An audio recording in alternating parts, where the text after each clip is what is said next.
LA having a good time. I'm in New York right now filming Law and Order, but I'm actually going to bring my mom out here to hang with you for a little bit because everybody's asking about her. Oh yeah, I want to come to y'all's house for the holidays because I know it's super lit. What y'all doing for Christmas? You know what? I may be stuck here for New York in New York for Christmas, so I don't know what's going on at my house. But I will tell you this: the next time we have an event at the crib, you are more than welcome to come to see how we get down. Oh, I know it's gonna be on fire. I've been there.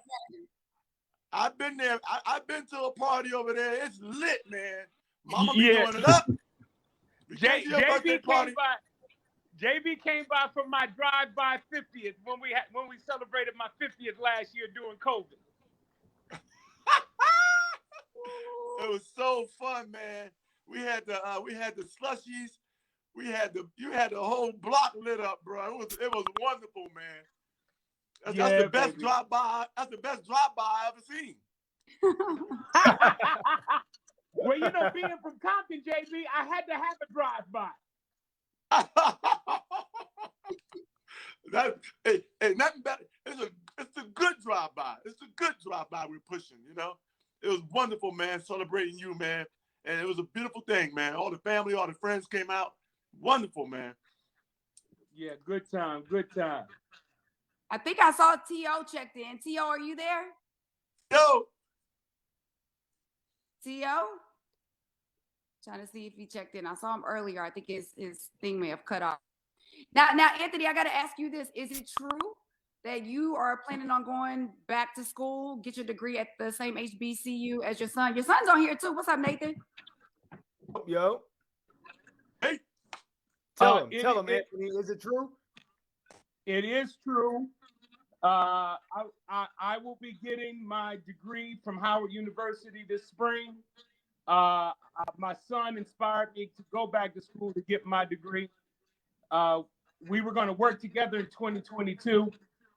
My son had other plans, so he's off directing plays and trying to become a superstar in the rap world and in television. So he's no longer at Howard University, but I will be getting my degree this spring. Hey, I'll tell you one thing we're going to do right now. We're going to take that word try out of the equation. We're going to say do. Go. That's right. That's right. My bad. My son is out here making it happen, JB. My bad, because that's what I do. You got to make it happen. Nathan, does that mean you're going to help your dad study? What does that look like? Are you the tutor now? Repeat that. I'm sorry, I didn't hear you. Are you going to help your dad study? Are you the tutor now? Reverse? We're gonna see. I didn't have the best study habits myself, but I really, if he ever gets some time where he's not working and doing nothing, maybe I could bring out some algebra on him again. I'll test him a little bit. Hey, son, just so you know, I'm done with my math requirements. For real? You got through that? I'm done. That is hilarious. Happy I don't got to go back. Work on my practical stuff, so we good. I was happy to go back and get my honorary, so I'm happy. Thank you, Nova State, for the honorary degree. It's a little shortcut, but hey, I got it. Better than no degree, JB. Hey man, I did 3 years, man, and then I got the bug, man, and I'm happy I had the opportunity to go back to my school, man, and do the commencement speech and all that good stuff. So it's been wonderful. But you were there for 3 years, so let's talk about the HBCU experience because we have athletes right now that are bringing attention a little bit more to HBCU. It used to be where it was a bigger deal. Now, it's kind of circling back around. We had the big deal that just happened with Travis Hunter. So let's talk about your HBCU experience. Oh, mine was amazing, man. Norfolk State, man. I chose Norfolk State University, man. Not just because a lot of my friends went there. I chose because they had an amazing graphic design department, man, that I wanted to, and I still wanted to be, close to New York, drivable, but it was absolutely amazing. And I urge all the young people out there, get off your block, see the world, see things different, meet new people, meet new associates that in the future you're going to be working together. And right now, I feel like it's the perfect opportunity because the world is moving so fast. This is the time to make your move right now and be caught up with technology and all the wonderful things and meet people and explore and network with each other because the world is moving very fast right now. And this is the time to explore your dreams and get out there. And why not make it an HBCU? This is what it's all about. And when I went there, I found lifelong friends and lifelong associates who I'm still best friends with and working with today. And I've been out of school a long time, and that just shows you how amazing the HBCU experience is. So big shout out to my school, Norfolk State University. Behold! I love you guys, man, and I'm telling you, this is what it's all about. And I'm sure everyone who's on today can express the same thing that I am expressing to you. You start somewhere, and you end in an amazing place. So make your move, young people. Make your move now. Please do. Well, JB, it's funny you bring that up because I just saw that the quarterback for Norfolk has checked in, Mr. Juwan Carter. What's up, Juwan? You got to take yourself off mute, Juwan. I saw him over there representing. Uh-oh, where is he? Okay, there we go. There we go. Hello? Hey! There it is. Yes, ma'am. Yes, ma'am. Can you see me? Can you see my... What we doing? There we go. What we doing? There we go. We Yes, call sir. you Juwan, can we call you Pootie? Oh, yeah, you can call me Pootie for sure. What's going What on? up, brother? Nothing much, man. Watching this game, wishing that I was there. Oh, yeah, man. It's a tough one. It's tough watching them, But it's all right. I'm going to support the MEAC. So, rooting for them. We love it. Yes, So, sir. let me ask you a question. We already know you're a star athlete football-wise, but is it true you play basketball too? Baseball. I play baseball and football. It is baseball. I did. Okay, yeah. Yes, ma'am. I had to figure out which one I wanted to do more, and my high school coach, he was just like, you had to pick one, either baseball or football, and I had to stick with football because it's real hard to get a scholarship in baseball, like real hard. So I stuck with football and just worked at it. Not saying that baseball wasn't fun. Baseball is extremely fun, especially when you're good at it. So yeah, but football is definitely the sport that I love more. I love that. Anthony, did you ever play sports? I played at sports. To lie. He about to lie to y'all. Hey! I didn't play on the collegiate level, but I played in the park like everybody else from the hood. Hey, Pootie, tell me this, Yes, man. sir. So you chose football over baseball, man. You didn't want to go with that guaranteed money So baseball. in the future. So I didn't have like workout for baseball. Baseball was just a natural thing that I could do. Football is just the grind that took me to it. It was just the work, the weight room, the field, was like just hitting the field on and off. Baseball was just, I don't know, it wasn't boring, but football just had more excitement to it. So I just rolled with football. But All yeah, right, baseball well, definitely had that guarantee money. Yeah, you still young. Hey, man, prime time did it. You can do it too. Yes, sir. I would definitely give it a shot if I could go to a trial for anybody. Baseball, they'd be like, wow, this man can really play baseball. I can do it all. Any position you need me to, I play it. All right, well, let's put that out there in the universe. I want to see that. Yes, sir. I love that. Who you got today in the game? Jackson State of South Carolina. Man, I got Jackson State, man. No, see, I'm going with South Carolina. Okay, I'm a dog head in South Carolina too. I'm from North Kakalaki originally, so I got to keep it in the Carolinas. Keep it in the Carolinas. That defense in South Carolina got to. Hey, we all winning today. This is a beautiful thing. It's a beautiful thing. Yes, sir. It's a beautiful What day. else we got in here? Don't forget, you guys, if y'all want to ask questions, keep your question in the chat, and we'll get you off mute so that you can talk to these guys as well. You guys Ask want in to the chat. question, just put it in the chat. Edwin, can you mute for me, Edwin?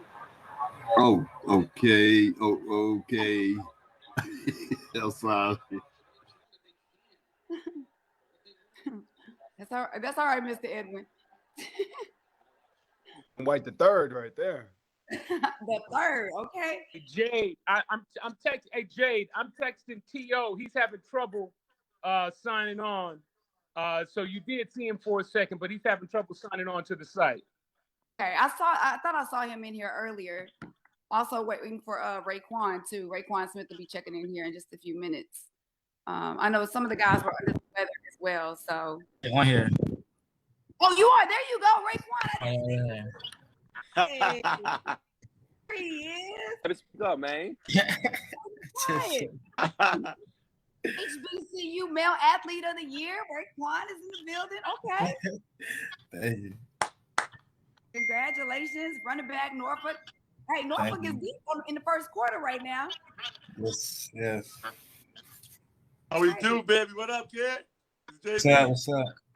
What up? So Raekwon, where are you right now?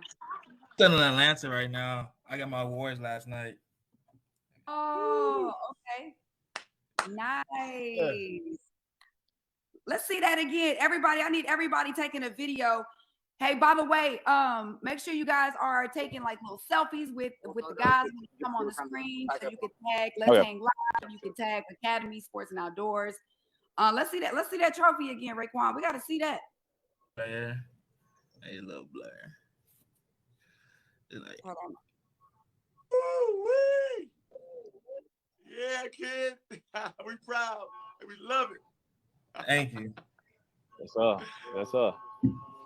We love it. You got your award, Raekwon. You said what? What was it? I mean, when you it was fun. I get my little speech. I talked to them, gave some wisdom and everything. Oh, somebody at the game. She cheering. She going hard.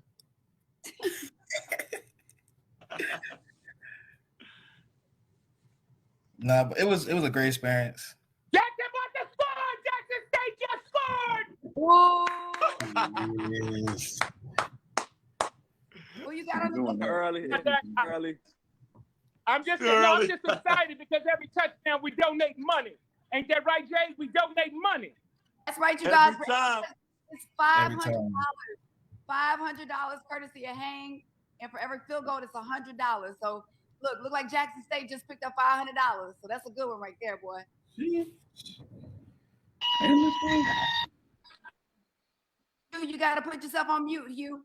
Unless you got a question? You got a question? No, I was just making sure y'all can hear me. Yeah, we here, but put on mute so we can't hear you. Okay. There we go. There we go, right there. All right, real quick, let's do a trivia. Look at Dion up there on the screen after his surgery, y'all.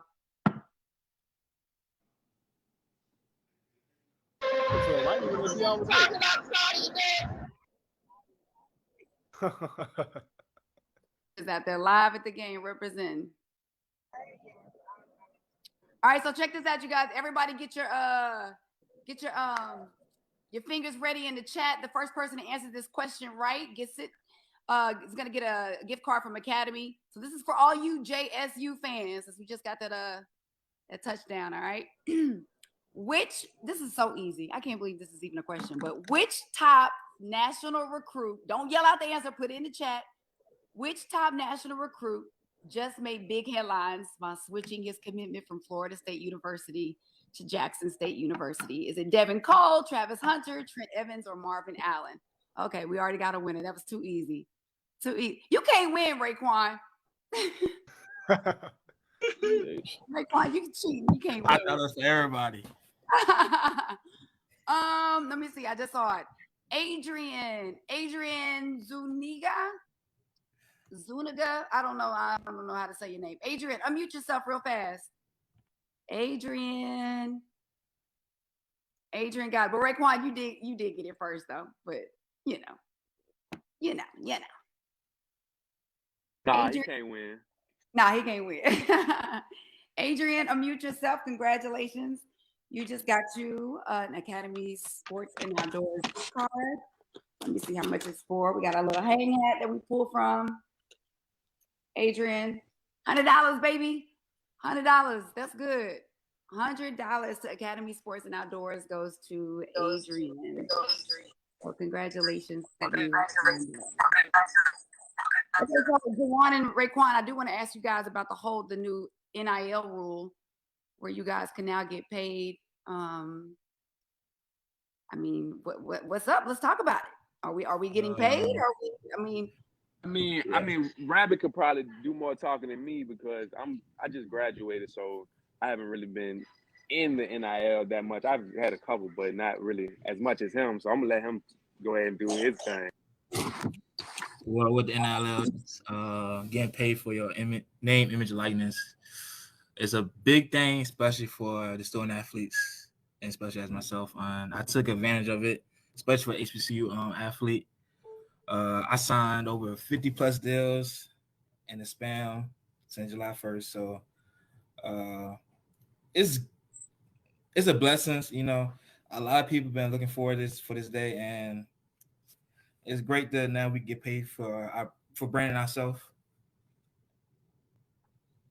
So how do you manage that though, right? Like I'm sure you got a lot I got an agent. Okay. I have an agent. So he does most of the things so I can focus in school and my sports and everything. Okay. You got a lot of people asking you for money now? TMI. The guys on here, I'm sure they definitely understand that part of the business. So hey, Jay. Yeah. I'm sorry. Speaking about money, I didn't mean to cut you off, but I'd like to put this out there for JB. JB, I challenge you to match whatever we raise today, but for touchdowns and kickoffs, I mean, and field goals and whatnot.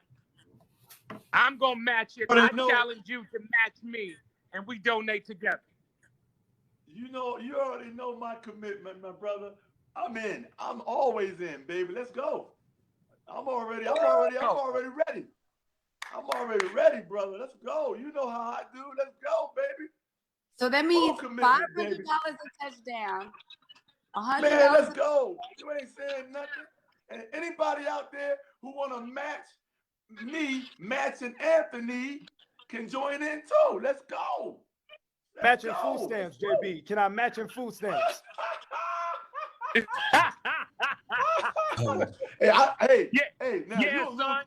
money is good money. Anthony, that boy too young to be talking about food stamps. You be talking about Bitcoin and something like that, man. Boy, you too.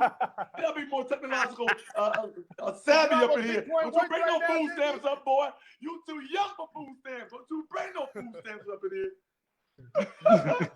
You supposed to say something more futuristic, man, like Bitcoin or hologram money or something like that. You talking about some hologram money? Hologram money is coming out. It's gonna be available soon, man.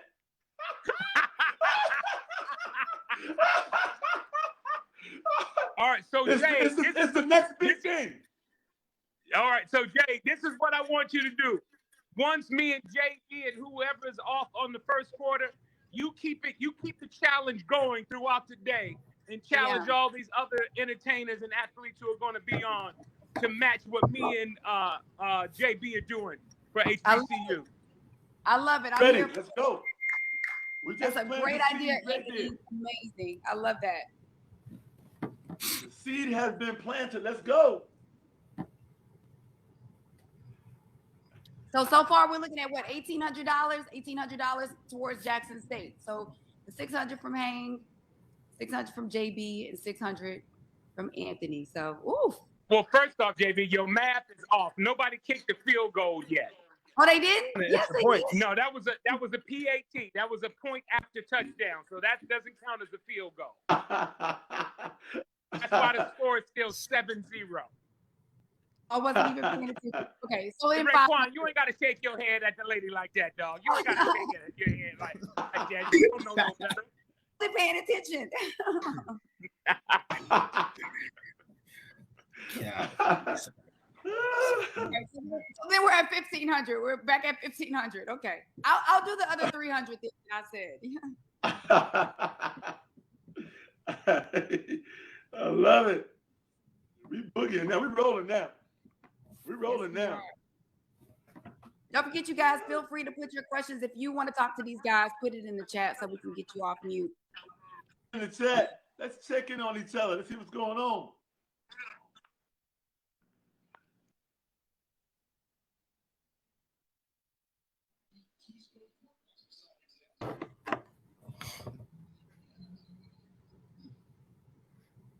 Juan said, where is everybody checking in from? Let's see where everybody's checking in from. We have Richmond, Virginia in the house. Tay from Austin. Ooh, it went fast. Australia, you guys. I got Australia in Yeah, here. Australia. Whoa, that's hard. Wow, I love it. Wow. I'm in Australia. That's a whole nother day. You know, 30 in the morning. They're actually 4:30 in the day- morning. Yeah, Not the answer. Oh, a whole different day over there. Jacob, you're logging in from Australia? Yep, logging in from Melbourne at 4:31 a.m. in the morning on a Sunday. Wow. For no reason, Jacob? No, try to be up for all the college games, try to be up for all the NFL games on a Monday morning, then just go to work after 5 o'clock red zone. So try to make that a weekly routine. Some weeks is harder than others, but we try and keep it weekly. You're a real football fan then. Try to be. Sometimes maybe good, sometimes not so much. So depends how the work is. Man, I love Australia, man. It's one of my favorite countries. Love it. Love it, man. I've been on tour there. It's an amazing, amazing country, man. I didn't get a chance to box a kangaroo, but when I go back, I'm going to challenge a kangaroo to a boxing match. See what happens. Easy, you end up in the ER. Pretty easy, man. They can box. They can box, man. Set it up for me. Set it up. I'll be there. And we'll promote it. Weigh in, do all that stuff. We have another question from John Klein. John, if you want to unmute yourself. I had two questions. One for Anthony, which is how cool is it to get nominated for a Golden Globe? Congratulations. Uh-oh. But I don't see Anthony. So I'm going to ask JB my other question, which is, are those Caesars ads as much fun to make as they are to watch? Because we stop everything whenever they come on. We are absolutely having a blast with this Caesars Sportsbook campaign. Man, we are going to turn it up even higher. We are having a blast, man. When they called me about this, man, it's so funny how sometimes, we don't know how life repeats itself, but I've always, loved culture and different genres and different time periods and all this kind of stuff. And even when I do the commercial, I feel like I embody the emperor himself, and I think that's what makes it fun. People love commercials, man, and I think, I'm a guy that's gonna hit a home run, and I like to swing big, man. And I'm happy everybody's enjoying it, man, because that's what it's for. It's for to have fun with it. Of course, we always say bet responsibly, and and just enjoy for what it is, And it's been a blast, man, working with Caesars. Chance you'll work Larry David into one of those commercials? Man, I can't even talk Larry into some coffee. But you know what? We're having an amazing season on Curve, and it's been a blast, man. I thank everybody for watching Curb Your Enthusiasm. It's been a blast, man. And Larry's a great guy, man. And we're both suffering Jet fans, so you know we do enjoy football, and we just don't enjoy losing. So we'll catch up at some point. And yeah, he's awesome, man. We're having a blast this season. So And it's so much fun to watch. You were unbelievable on the episode the other night. My God. Anthony, any chance you might like kick a Golden Globes nomination over to JB? Because you're sort of overrepresenting there. Go. Hey, JB deserves everything that he gets, and everything. I'm JB's Golden Globe. I would love to see you sit on my mantle. Come on over, man, to the crib. But no, John, it's great to be nominated for a Golden Globe. This is my second one for our show Blackish. I've been nominated for 11 Emmys now for Blackish. Unfortunately, still yet to win one. JB calls himself the Black Benjamin Buttons. I call myself the Black Susan Lucci because I haven't won an award yet. But I want to thank you and everybody for watching this show. We've done 8 remarkable seasons, and unfortunately, all good things come to an end. We just wrapped our 8th season. Those episodes are going to start to air January 3rd.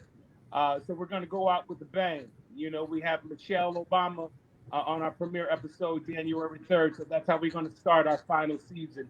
But I just want to thank everybody out there who's watched our show and who are fans of the show and everything that I do. We love you, man. I love you too, JB. Thank you, brother. Anthony, as a follow-up, Gabe, how was it working with Michelle Obama? It was great working with the First Lady. I've had the pleasure of being friendly with them over the years in the White House, and now that they're civilians, I get to play golf with Barack occasionally. So and he takes my money, and he's proud to say that he takes my money, but that's okay. But the First Lady, Mrs. Obama, was great on our show. Great sense of humor, rolled with the jokes, even had a couple of our own. So you guys are going to be pleasantly surprised when the show airs January 3rd. I got a question for JB. JB, the rumor is that about 80% of Curb is improv. Is that true? Absolutely true, man. We work off of a 8 to 9 page outline, no dialogue, no anything. It is absolutely improvised. That's a great question, man. And what you see is what makes the show so amazing. You can tell it's improvised because if you watch very closely, sometimes Larry will have a smirk on his face. That's because he's never heard what the person just said, and it's definitely challenging, but it's definitely like walking on a tightrope with no net. It's absolutely the most fun you can have, and it really brings the characters to life. And yeah, man, it is absolutely improvised. We have great writers who set us up, man. And I always say, it's although it's improvised, it really helps. It's almost like Larry is underhand pitching you, in a softball game. All you gotta do is hit the ball, man. And he sets us up really well, with his storylines, and it's just been a blast, man. But the storylines really take shape because the world constantly changes, and Larry wants to give his opinion on the world, and it really is as funny as it is cringeworthy, and it's been so much fun working on this show since season 6. So I've been having a blast, man. And who picks your wardrobe? Is that you or some blind person? You know what? It is absolutely. People have been giving me so much love on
What up, Debo?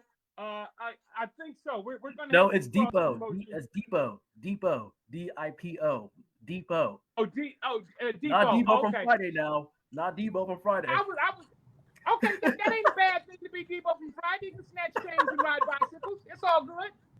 But Depot, the plan is to do some cross promotion and be on Grownish.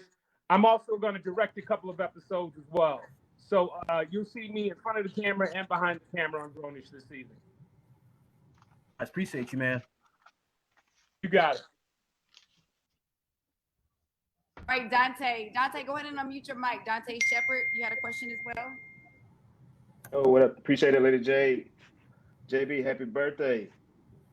Oh man, And also, I appreciations saw all Hugh around, my Douglas brother. in the building. I know you mentioned the Jets, and the Jets are struggling, so maybe that'll I know, man. pick up your spirits a little bit. But I had a question Yes, for Anthony. indeed. Have you ever had a chance to hoop with Barack? No, I've never had a chance to hoop with Barack, man. Once my son started beating me in basketball, I retired. So nobody's ever going to see that game again. Like I said, we play a lot of golf together. You remember we were at the White House though, and they took us to the court and we shot for a second. You don't remember that? I remember that. Yeah, so he was there. He was shooting right with us, yo. You don't remember that? Okay, but I thought he meant like one on. I mean, that wasn't a real game. That was just us shooting around with Barack. Hey, that is as close. That counts. I'm It's gonna epic, own though. it. You better own it. That counts. Explain Okay. that. Okay. Well, yeah. You know, Barack invited me to the White House for a little game, and I brought my son with me to handle my little light work. So I put my son on Barack. You know, and I just sat back and watched. They say Barack that jump shot is wet, so I'm not gonna let you just stand on Barack like that. But No. The jump shot is wet. No, I got to see it firsthand. No, it is. It's pure. It's pure. It's a little awkward looking, but it goes in. Well, that's what's up, man. One thing we All did right, just baby. find out, hey Nathan, we can tell you've been telling people that you played basketball with Barack. Nathan been bragging. That was in 2016. So I got my bragging. I had like a 2-year bragging span. So I finally done talking about it. Massimo, go ahead and unmute yourself, Massimo. Massimo. Massimo, I'm sorry. Hi, Massimo. There you go. For you guys. I got a question for JB. JB, what's up, baby? What's up, kid? How we doing? I'm based out of Miami, so don't be careful of the tank top. So I'm about to go for a bike ride. I get it. Quick question.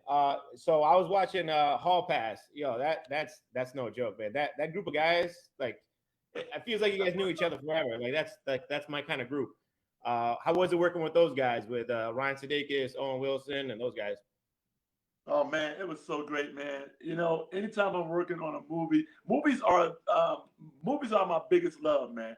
TV is great, but movies, man, you spend so much time together on that set. And me and Sudeikis have history because we were both worked at SNL together, and everybody else, you know, actors and comedians. I think Anthony can agree with me. We know each other before we know each other. So it's an easy transition from our personal lives to our work environment. And man, we just started having a blast, man. And I think the smart thing was the casting of it. You know, they made sure they had a variety of awesome characters to bring to life. You know, there's so much going into these movies, man. And I wish movies you were able to see the things that didn't make the movie, because a lot of times that's a lot of the funniest stuff. But you can't put it all in there. So yes, it was awesome, man, working with all those. And Stephen Merchant, man, you know, he's cool. You know, we had some really great times on that show, man. And that dude was tall, man. That's a tall dude, man. Normally I'm a tall guy on the set. That dude was so tall, man. Man, that dude's tall, man. But we had a blast, man. And yes, I wish they had done another one, because I feel like I'm waiting for the sequel. Oh man, I wish we had done at least 2 or 3 in a row. I think it was a great ensemble, man, and so fun to work with those guys, man. And a fun movie to do, man. So Ever try to go to Chili's to pick up women, right? Them breadsticks, brother. Them breadsticks. Breadsticks. The breadsticks. Classic line. Classic line right there. That's an Oscar Award winner. Sharice, go ahead and unmute yourself. Hey, oh, go ahead. What's up, man? What's going down, man? What is going down? Been good? Hey, my question was for Anthony. Did the connection that you and Tracy had on Read Between the Lines contribute to you guys being cast together on Blackish?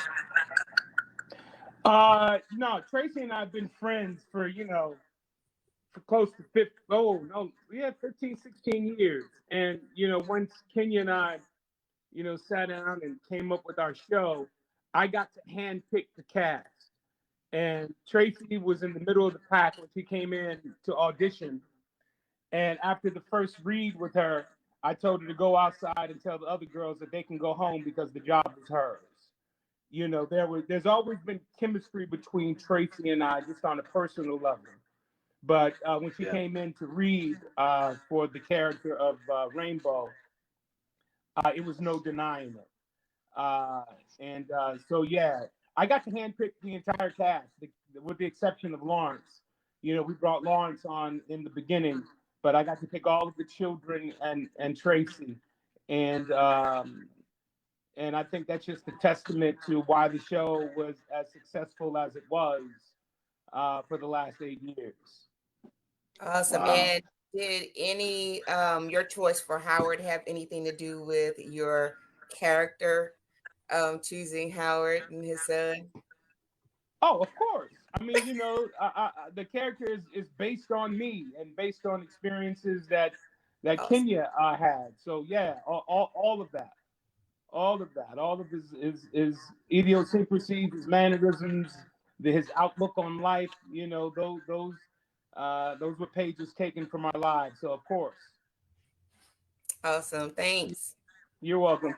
And Massimo, I just got to say this to Massimo. You ain't got to explain to JB or nobody about your mirrored shades and your spaghetti string tight top. We know you from Miami. You ain't had to say you was in Miami, Massimo. We knew that. Live your life, brother. Live your truth with all your muscles and your How I get up. This is how I like get up that. in the morning. This is how I What'd get you up say, in the morning. Massimo? I see. How I I see get up in the morning. Anthony. I'm gonna put a hoodie on for Anthony. Give me a No, hoodie. don't put no hoodie on. I said you didn't have to explain nothing. Live your life, dog. Let your neck muscles show. All right. Oh, every meeting, I'm from New York, so every meeting I got to show a little tank top in December and just let everybody know that it's like 80 degrees out here. Live your life. Live your life. That's awesome. I got to use that one. Your life, brother. Right, What's Eric, up? go ahead and mute. Okay, yeah, we can tell he's been in the gym. That's hilarious, Anthony. You're stupid. Live your life. Hey, how's everyone doing? LJ, double A. But JB, my son came to me this morning. We was asking him about his Christmas list, what would he like? And he was like, I don't know, Dad, how about a belt, a Goyard or, Ferragamo or something? I said, you better call Pootie Tang and see if you can get that belt from him. How great was that movie, man? My kids are teenagers and they love that. They make all kind of references to that movie, man. They walking around here, what a tie. That movie is a cult classic, man. We had a blast it's the doing that best, movie. the best. That show came originally from the Chris Rock show, and then they made that movie, man. And it's always a blast working with Chris. And man, we had so much fun doing that movie. Definitely low budget, but they figured it out, man. And when I tell you, I've had so much fun with that movie, and I get that reference all the time. And it's so fun to hear people still love the movie, and it resonates with younger people.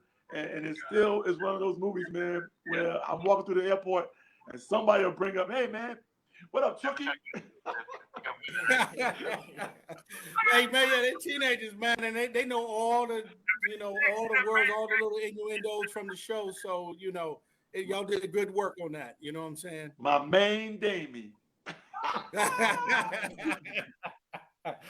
What? Say something, Devin. Sarate. What's up, my main Damie? Sarate, my brother. Wada. Hey, that's great, man. Thanks for that. Hey, I just want to say too, there's a lot of Cocoa Bean #9 floating around on this screen. All right, you guys, I cannot believe it, but we're already closing up. The first quarter is already over.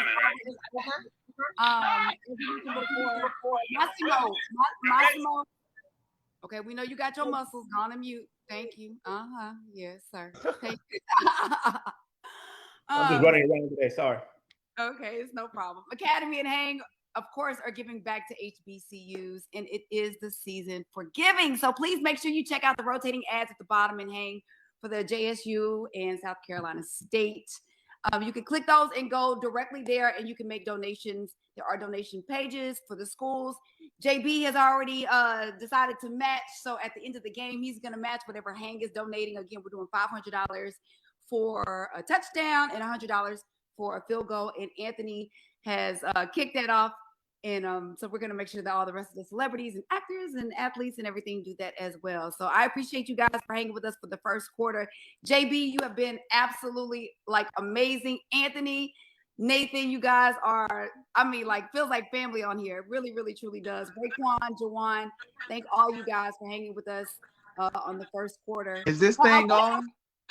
I wanted Anthony to do his Can We Talk challenge. I saw him doing his Can We Talk challenge before he logged Is this off. thing on? Can y'all hear me? You better watch the video. I know, right? Hey, T.O. Oh man, I was wondering if I was up on this thing. We've been waiting on you. What's up, Anthony Anderson? T.O. What's happening? Can we talk for a minute? There you go, T.O. Girl, I want to know your name. we go. Yeah. Hey, Gio. What's up, everybody? Yo, we've been waiting on you. girl? Where you been? Hey man, sorry I'm late to the party, but it's been a lot of technical difficulties. But we finally got a platform that I could get on this thing on. Nice. Well, y'all, I do believe also we have the legendary Shannon Sharp on here as well. I think I saw him that he checked in also. Shannon, are you on here? I think he got up for a second. But I did see him check in earlier. So I believe JB, are you on with the second quarter? Or are you logging off? I think I'm gonna log off and I'm gonna go snowmobiling. Yes, it's your birthday. Enjoy. I gotta finish his birthday off, man. It's snow out there that's waiting to be conquered, man. I gotta go hit that snow. I think I showed everybody the amazing view earlier. I'm gonna show you one more time just to JB, let you know what's going down out there. Hey, B Smooth, where you at, man? We in Utah right now, man. Just celebrating, man. The birthday celebrations continue, man. Hey guys, can you guys hear me now? And there's Shannon. What up, Shay? Is that Shay? Hey, we got a tight end, we got a wide receiver. Let me get that slot, man. Let the boy JB get the slot, and let's go with this championship, baby. Hey, I don't know, Smooth. I don't believe you're gonna go across the middle. T.O. and I gonna go across the middle. You ain't trying to do that. Oh yeah. I still got it, baby. Let me tell you something. Hey, I don't know if you ever had it. 56 years old. Hey, JB Smooth. I don't know if you ever had it. Smooth. I don't know, Smooth. Hey, we got to throw the ball around one day. I'm gonna show you my route running skills. I still got it, baby. Hey man, hey, anybody can. I ain't the fastest no more. Ain't nobody I ain't the fastest. Yeah, exactly. There you go, T.O. Hey, you can catch it all day if ain't nobody hitting you. That's right. Hey, all my routes are to the sideline, baby. You want Okay, the yeah, penalty, see, that you take explains. the Yeah, penalty, see, that baby. explains it. You ain't want no Shay, problem. Shay, what's going on, baby? Hey, what's going on, bro? How you Oh no, doing? Skip. I'm doing all right, man. I can't complain. Man, you supposed to call me and let me hook up that program for you. I know, man. You know, I got busy with work. It ain't never too late. We can always start on it. Well, It's you a know, new my year. number's changed. My number hadn't changed in 25 years. Okay, mine ain't either. I'll reach out to you. I'll reach out to you after Christmas. All right, bro. After Christmas. Good to see you again. All right, Yeah. Shay, you got to come back and do me and my mama's game show, man. She loves you. Bro, you know anytime. You know, hey, you know how to get in touch with me. You can call me directly. You ain't got to call no people. You call me. Yes, sir. Yes, sir. All right. That's how we gonna do it. All right, Shay. All right, T.O., JB, I got to jump off myself. Y'all enjoy All the right. rest of the game. Appreciate it, man. Thanks for hopping on with me, man. Yeah. We got a lot of people in here. Yeah, thank you Welcome, guys. Jade. Have a good one. Bye. All right, we got a lot of people in here. We got a lot of It's a people. lot of people here. What's up, Theo, this Raekwon? Sharice, we got everybody up in here. What's up, Beverly, what's up? Brenda, what's up, everybody? What it is, Charmaine, Theo? Charlie. Real quick, Yeah, everybody, don't Amanda. forget, go ahead and mute your mics. Mute your mics. Rashani, go ahead and mute your mic. If y'all have questions, make sure you put them in the chat, okay? If you guys want to ask Tio or Shannon Sharp a question, put it in the chat, and then we'll have you unmute at that time. Otherwise, everybody will be kind of talking at the same time. Definitely got to give a shout out to Academy Sports and Outdoors for making this free, you guys. This is a big deal. We're watching the Celebration Bowl.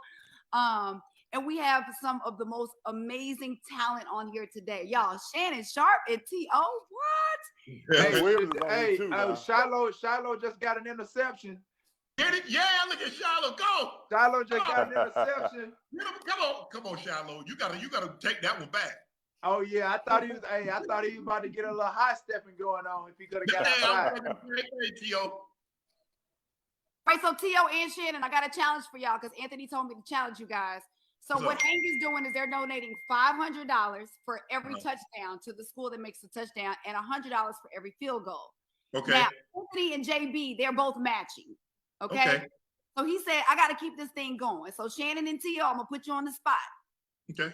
Are you guys going to match whatever Hank donates at the end of the game? Will you match it and donate that money to the HBCUs as well? What for every touchdown and field goal? For every touchdown, $500 and $100 for every field goal. Yep. 500 for a touchdown. All right, done. Look at God. Look at God. Okay. Yeah, I got 50 cents. I got 50 cents for all the penalties. That could be a lot of them. No, they can add up. Hey, what's up, Shannon? How you doing? Good to see you, man. Yeah, The good to be on legendary here, Doug man. Williams checking in. Yes, sir. What's up, Dougie? How you doing? I'm good. What's up, Hugh? What up, man? What y'all doing? Hey, Hugh. You reached out to me about 2 years ago about working out, and I ain't heard from you. And you know what? I've been working out, and you ain't hit me back yet. You gonna tell me, hey Shannon, all you want to talk about was the little suits you was wearing and how small you are. I'm like, dog, I'm trying to get like you. No, you're not, Hugh. No, you're not. No, you know what, Shannon? I ain't trying to get like you. I'm lying. We used to work out when we were in the league together, Hugh. I know your workout. Hey, Shannon. What? I just had me some chicken today. It was good. What's up, T.O.? What up, Good Bill?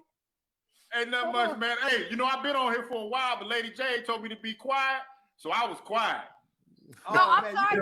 You just got on here. Doing a lot of Don't do talking. that. Don't do that, Hugh. Don't do that. No, hey, Lady J, listen, it's all good. You got to navigate this thing. And I was just like, she said, hey, be quiet. I was like, hey, be quiet. Ooh, Lord. You know what? I wonder. Know how to follow orders. Know how to follow orders. I wondered why you were so quiet. So it had to be a reason. I'm like, man, why is you so quiet? So Lady J done put the muzzle on you. T.O., she told me to be quiet. I was like, hey, I'm going to go ahead and be quiet. I'm going to wait. You must have been doing a lot. You must have been doing a lot of talking. I love you, He Hugh. told I to be love quiet. you, Hugh. I'm so sorry. Oh no! Oh, you in the Delta too? TTBOD. Okay. You wanted the brother? Whoa! Lady J, I'd have never pictured you for a Delta. I'm sorry. You know, I thought you were green all day. It is what it is. I know. You're right, Shannon. She light skinned. She supposed to be an AKA. Oh, there y'all go. There y'all go. I'm saying, I tell you, if you went to an HBCU, hey Doug, it was the same way when you was in school, Doug. Same thing. That's when it all started back then. That's when it started. He right about that though. If you light skinned, you was AKA. Hey. Delta, we take everybody. Hey, all day. Hey, I better not let my wife hear me say that because she an AKA, and I know she ain't light skinned. Oh, I'm sorry, lady. I'm sorry. I ain't put that out there. That's my fault.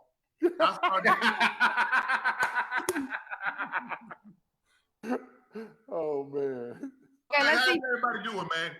Good, man. This is I'm great, good. man, for all of us to be on here. This is great. Man, it's awesome. Man, no, what's awesome is the Celebration Bowl. Oh, and it's Man, sold out. That's what I like about it. Yeah.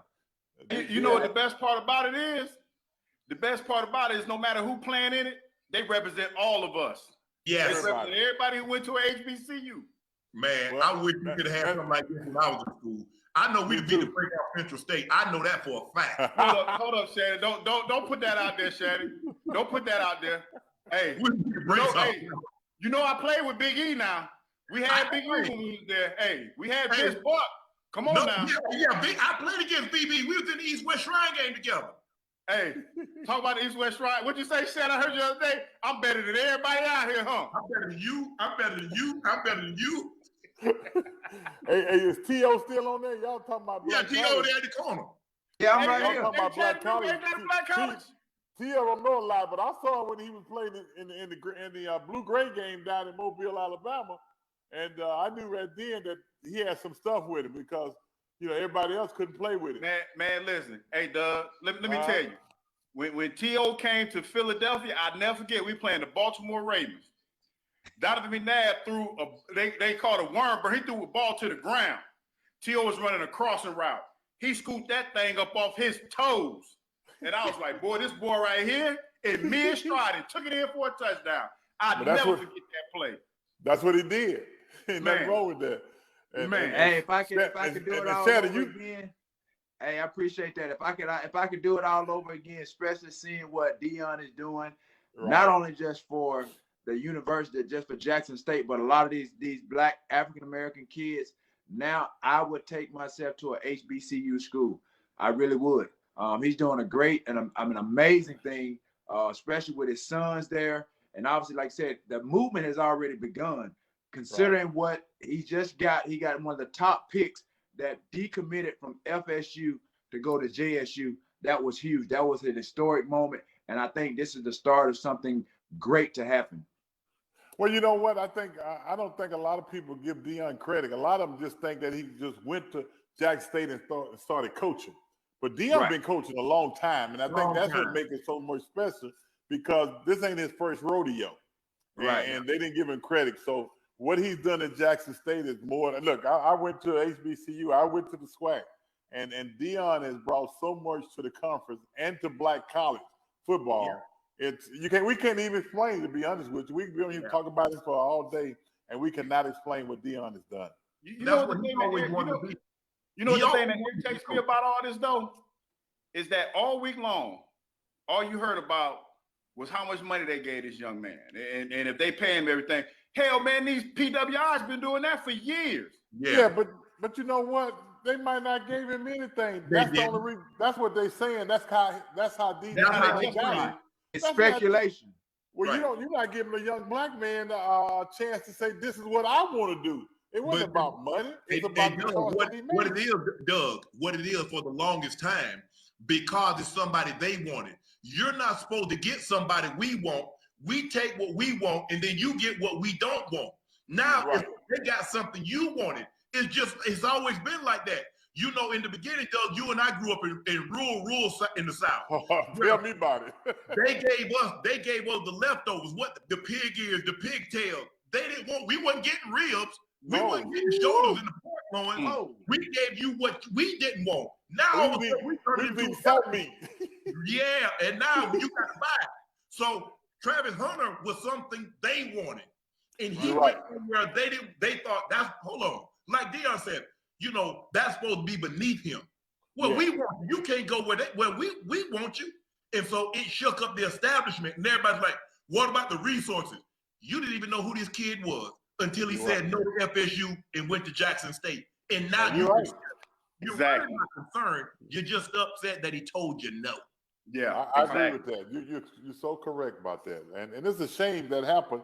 I just hope so many more of these young black guys decide to say, I'm going to a HBCU. Yeah. And I think if it do that, it'll change the whole apple cart, man. They will go crazy, believe me.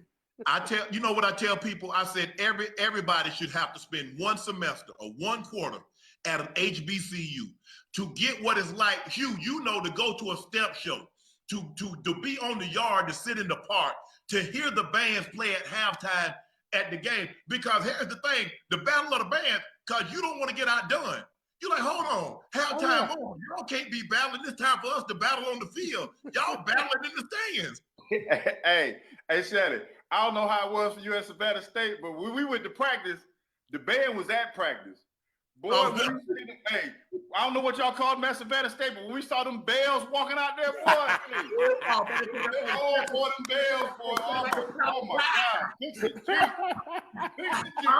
hype. I said, oh yeah, it's on now. Hey, Shannon, we used to come out there after practice, you just take your shirt off and walk across the yard trying to be serious. Oh boy. Man, hey man, you hear that band? Man, that band gets you hype. I really need to hear the pregame. I just need to hear them horn. That's all you gotta do. And that band leader break that thing down. Oh boy, I tell you. You know what? Like I was down there earlier today. I went down there. Hey, Jackson State came deep, bro. Oh yeah. Oh, they travel deep. Hey, Shay. I swear to God, they ain't got no Jackson State HBCU getting nowhere to be found because everybody had on something. They making a killing. I'm looking at the stands at the dome. Oh, this thing ridiculous. Man. That's where it should be. Let me tell you about, you talking about them bells up at Central State. Let me tell you what happened. I was on the sideline when Coach Robinson was coaching. We was at the Dallas game. And Amar Rashard was doing the game, right? Right. And the band behind him lit up, and the Marquises got up and started shaking. Amar looked at me and he said, shoot, nobody would have caught me, boy, if they were doing that at Oregon back in the day.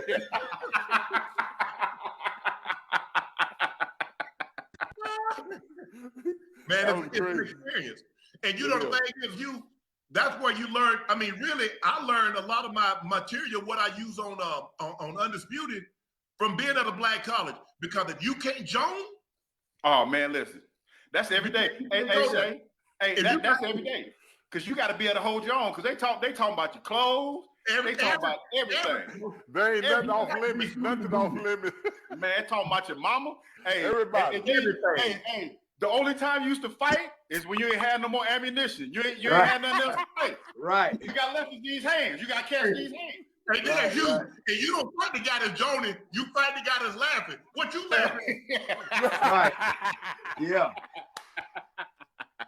Oh, get him. No, he the one that's roasting you. He the one that's talking about this. Hey, I told a dude, I told one of my teammates, bro, I told him, I said, man, check this out, bro.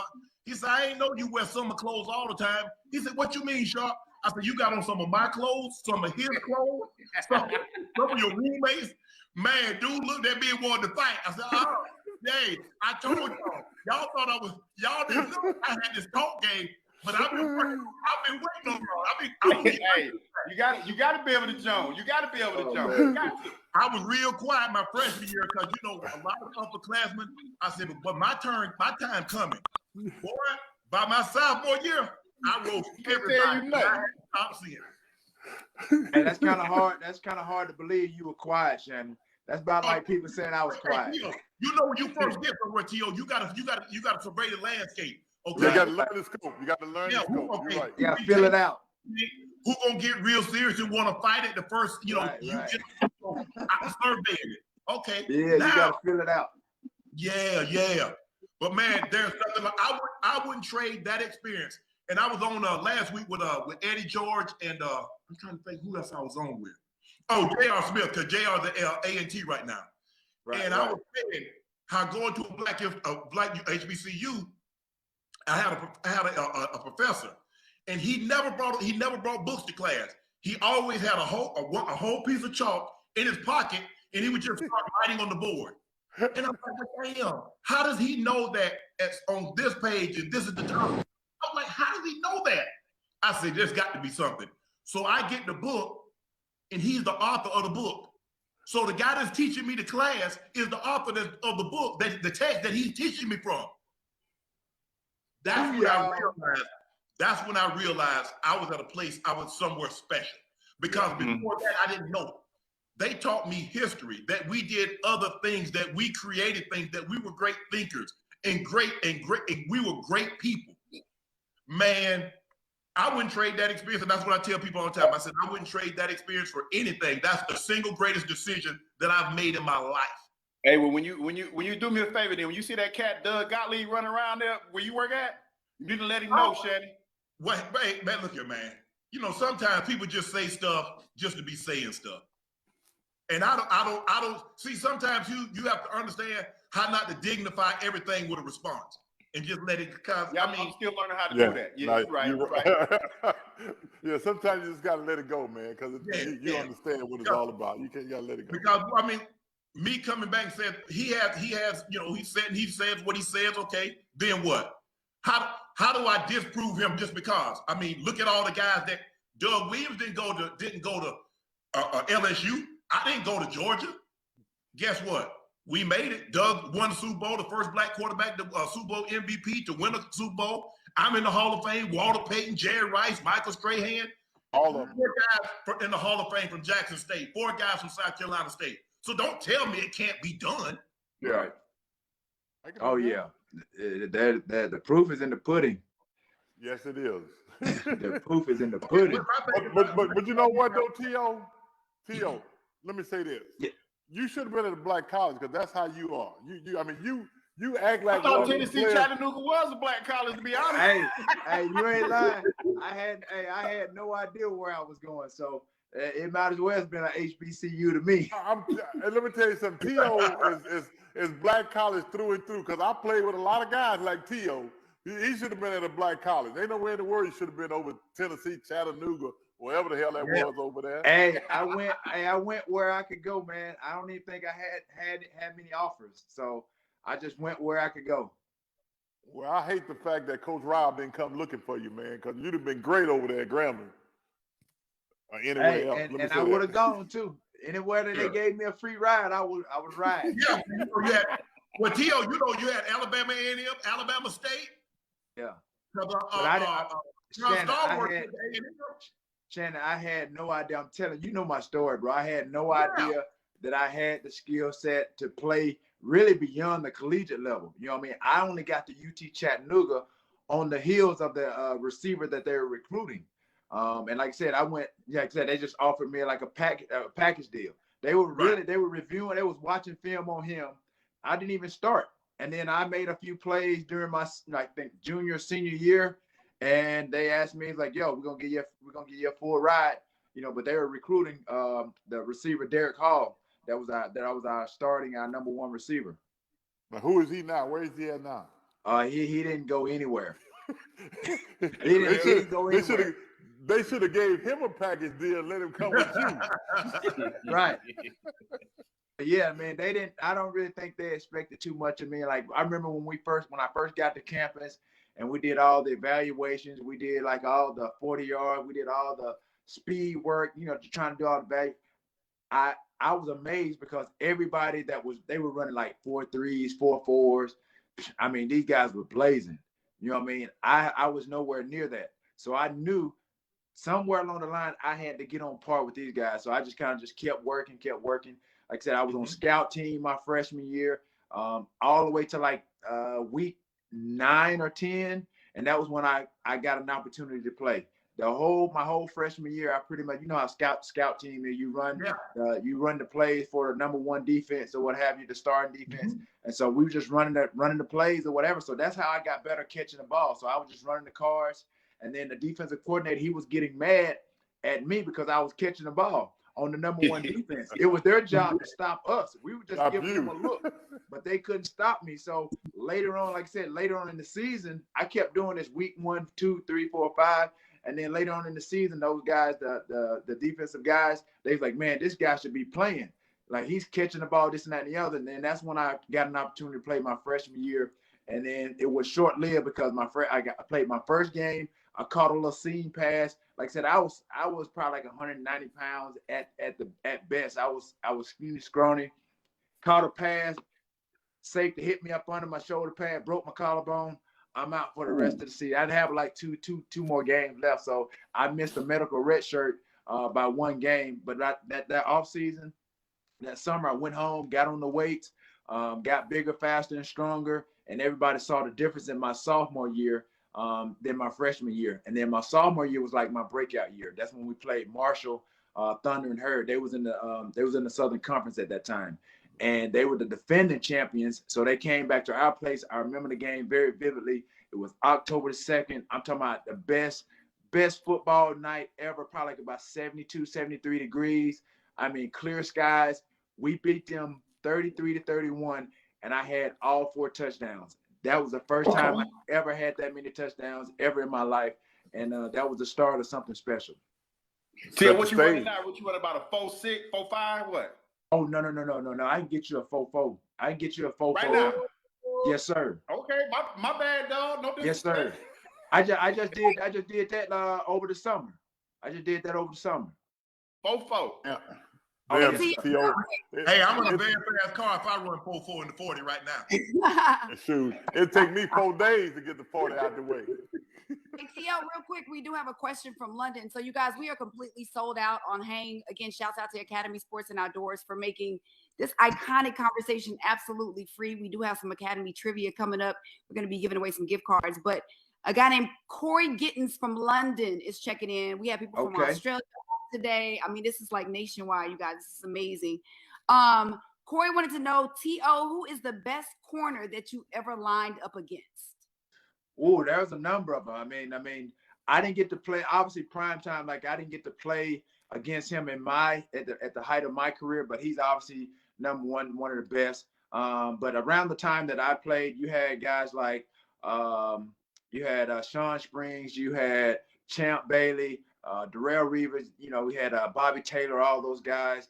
But I think Champ Bailey, out of all of those, would probably be my toughest defender. But early on, when I first started out, it was Aeneas Williams who played for the St. Louis Rams. Like, he gave me fits early on in my career. Southern University. Yeah, Aeneas was a beast. Yeah, he gave me first time in '89. He was out on the Sheridan Black College All-American team. That was the first time I met Aeneas Williams. Oh, he gave me fits because he was about my size. He was bigger. He kind of matched up. Yeah, but yeah, he gave me fits, and that's when I knew. I was like, man, I got to face. We played in the NFC West, so we played him twice a year. So I'm like, man, this guy right here about to give me hell for the rest of my crap. Like, I gotta do something to compete with him week in and week out. So that's one of the guys that really gave me fits early on and really motivated me to get better at my craft. Hey, Shannon, it's funny. T.O. just mentioned Deion Sanders, which he's a friend of the show, the radio show that I'm on here, of course, in Dallas. So we know him really well. Nobody has the gift of gab. Y'all would talk about talking noise. I don't know if anybody can talk noise like Deion. And you even made the statement where you said that when he went to Travis Hunter's house, you knew if Deion made it into this little boy's living room, that he was going to find. Yeah, got to his mama. Yes. Yeah, you listen to him, you might not have a choice. How do you tell him no? How do you tell him no? I mean, he's competed at the highest level. He's been great on every level, and he says, I believe your son has the ability to play on the next level, and I would love to have that opportunity to help him reach that goal. You're talking about somebody that's credential beyond credential. He's a Hall of Famer. He's universally regarded as the best corner to ever play and he says, I believe your son can play on the next level. I want to help him achieve that goal, but I also want to help him achieve becoming a man. And not only that, Shannon, he said something that really resonated with me. Somebody that speaks his language. Absolutely. Somebody that he can communicate with on a level you can't communicate with any other coach. Right. You know, the fact that Deion comes to town, you got young Jeezy come speak to the kids, you got T.I. come speak to the kids, and it's a genuine conversation about life. You had a young lady, I forgot her name a few weeks ago. Brittany Renner. You have her come and talk to them about some real stuff. Now, I know a lot of people, when they looked at that initially, they were probably shocked about that. But for them to come here and tell these kids about potentially what they're going to be facing in life, man, I don't see Dabo Swinney and anybody else being able to relate to them on that level like that. You can't do it. Can't do it. No. They got to have somebody like Deion with them to relate for them. Exactly. That's what they would go do that. Yeah, exactly. You're exactly right. But yeah, I mean, the thing is, like, to go into that young man's home who looks like him, and then obviously have the conversation with his mom. Like you said, there's not a white coach that can go into a black man's home and do that, what Deion did. And so that's very special. Where Deion came from too, where he's come from. Exactly. You can't duplicate that. There's no way possible. You have to, Doug, you've been a coach. And when you've been an NFL player, that means you played at the highest level of that profession. Excuse me. It takes patience to be able to coach kids. Because T.O., you know this. We practice Wednesday, Thursday, Friday, walk through Saturday, first 15 the night before the game, and I've been damned if somebody don't come out there and blow the plate. I'm like, we practiced 3 days. We walked through it for 30 minutes. We had the first 15 the night before the game. And you mess it up. So to have that kind of patience where you say, you know what, I understand. Yeah, it's tough, but I want to help these kids get to that next level. That's a special type. That takes a special type of man to be able to do that. No, and when you think about Deion, what he's done for himself and his life, for him to take the time out, I did it in high school and I did it in college. If you don't have time and the patience to do it, ain't no sense in getting into it, because it's not a job where you say, I'm gonna work here for a few hours and I'm gonna go play golf. No. This is, before you know it, 14 hours done went by and you didn't even know it was 8 o'clock. Now you go home and you got to be back the next morning. No, I take my hat off to Deion because I know exactly what he's going through. And the greater the player, the less patience they have. Right. Exactly. And the thing is, man, Deion checks all the boxes.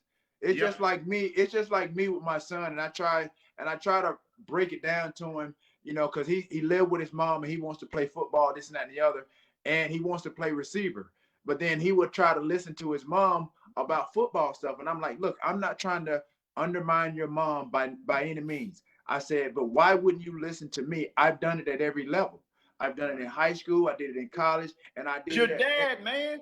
Exactly. And I did. They don't look at Theo. They don't see that side of you. They just see. No, they see you as dad. Listen. I know, but that's why I have to bring, right. That's why I try to break it down to him. And I'm like, yo, I have the most valuable information that you could ever need or want. Yeah. And I was like, yo, and it's the same situation with Deion going to these homes versus some of these other coaches at these Power 5 schools.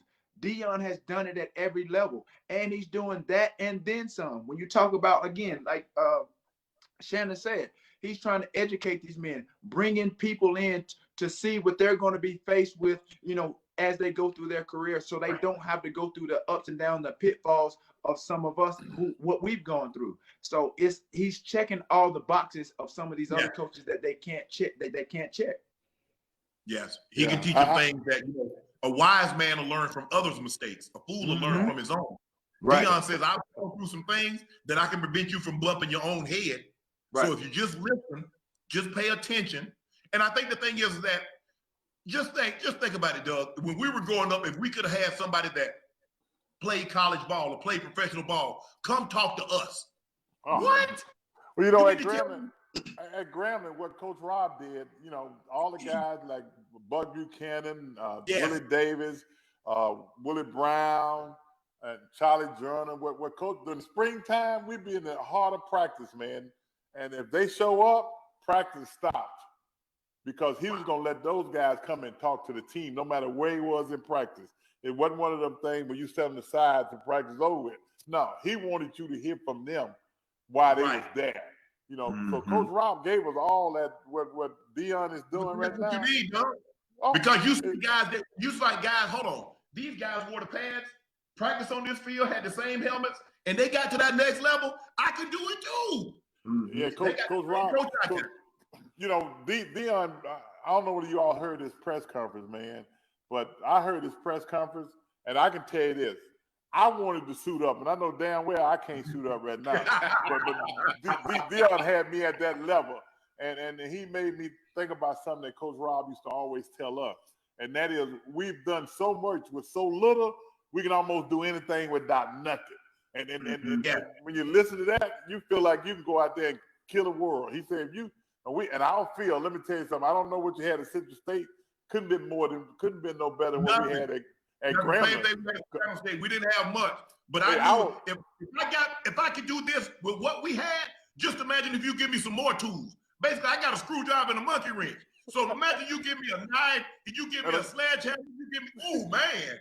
Hey, I remember at Central State, we used to had them 45 Shannon. We used to take them 45s back to the dorm, and we used to do our own little workout, man. We ain't had no weights. You know, look on the sideline now.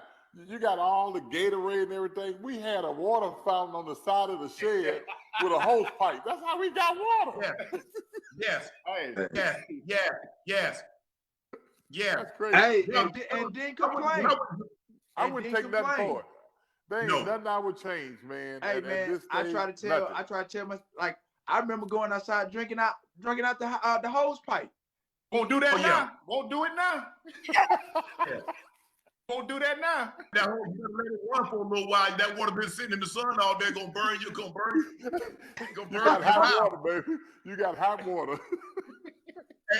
Hey, guys! I know when I first went to Savannah State, we practiced twice a day, and you didn't get no like they wash your uniform after the first practice. You better hang that uniform up in your locker and let it air dry and put it right back on about 4 hours later. You talking about that dirty jock too?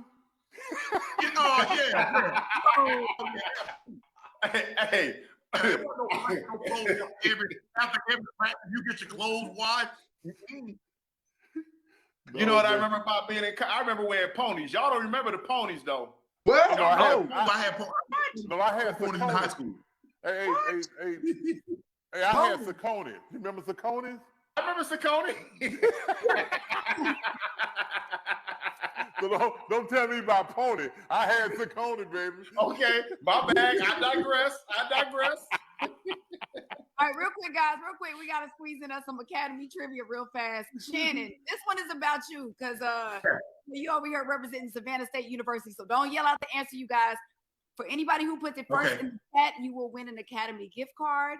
So let's go ahead with our Academy trivia for right now. What round of the NFL draft was Shannon Sharp selected? Okay, was it A first, third, or D7? Put in the chat real quick. I know. Christian Ohore. Got it. It was the 7th round. 7th round. Christian. 192. Congratulations. We're going to go into the hang hat real fast and see what you got. You just got a $100 gift card courtesy of Academy. Congratulations to Christian for getting that right. He fumbled.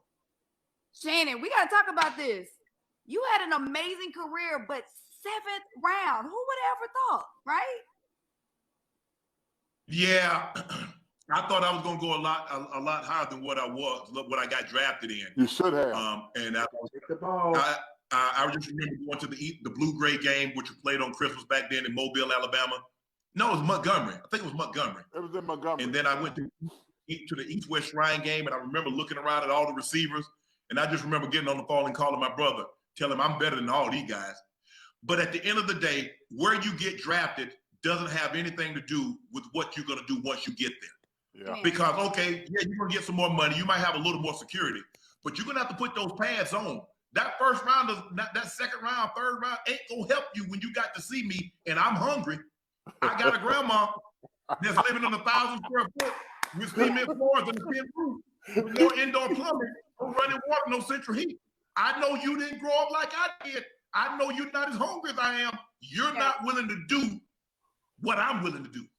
And that's what drove me. I was like, oh no, you know, I know good well these guys ain't as hungry as I am. No way they had the life I had growing up. And so for me, once I got there and they gave me that uniform, I couldn't go back. I said, my grandmother's in 1986, when I left my home with 2 brown grocery bags with my belongings. Mary Porter sent me to Savannah State for 2 reasons: get a degree and go play in the NFL. Now, I didn't know which one was going to happen, but they were going to happen. I got my degree. People like, well, where did you go to school? I said, nah, where did I graduate school? Savannah State. Nah, you go shopping. You go to college to graduate. That's what I do. Tell me you like go to the store. You go to the store. You don't go to college. You attend college. You graduate college. I graduated from SSU. That's what I did. And I went to the National Football League, and all those guys, you know, all those guys that be talking about those big resources, guess what? Them guys that went to Notre Dame, Michigan, and Iowa, and Alabama, they couldn't get the job from a 7th rounder from SSU. Sit on the bench. Speak on it. Speak on it. You had all They wasn't as hungry, brother. That's the difference. They wasn't as No. hungry. Wait, okay. They might have been hungry, but I made sure they didn't eat. I starved. You can't eat on my watch. I love it. I love it. I love it. All right, we do have some just real quick, we have some questions coming from the Facebook Live again, because obviously they're not able to get in live. 4 different people want to know, T.O., would you consider ever being a wide receiver coach in the NFL? Yes, if they can pay me some of that offensive coordinator money. Absolutely. Other than that, no. Not happening. And Shannon, people are asking about your pet. We gotta see the puppy now. This is a 11-year-old Pomeranian. His name is Taz, but we call him Baby because he's so small. He only weighs 6 pounds. And you see he got his Supreme on, rocking the Supreme. So this is my little guy. We be hanging out a lot. Hey, that would have been really dope if y'all was matching though. If he had a little Savannah hoodie, you know, Savannah State hoodie. I gotta get into Savannah State and see if they got some dog gear. Yeah. That would have been really, really cute, Shannon. That would have been real cute. I'm definitely gonna reach out. I'm definitely gonna see if they got some Savannah State stuff for a pooch. Yeah.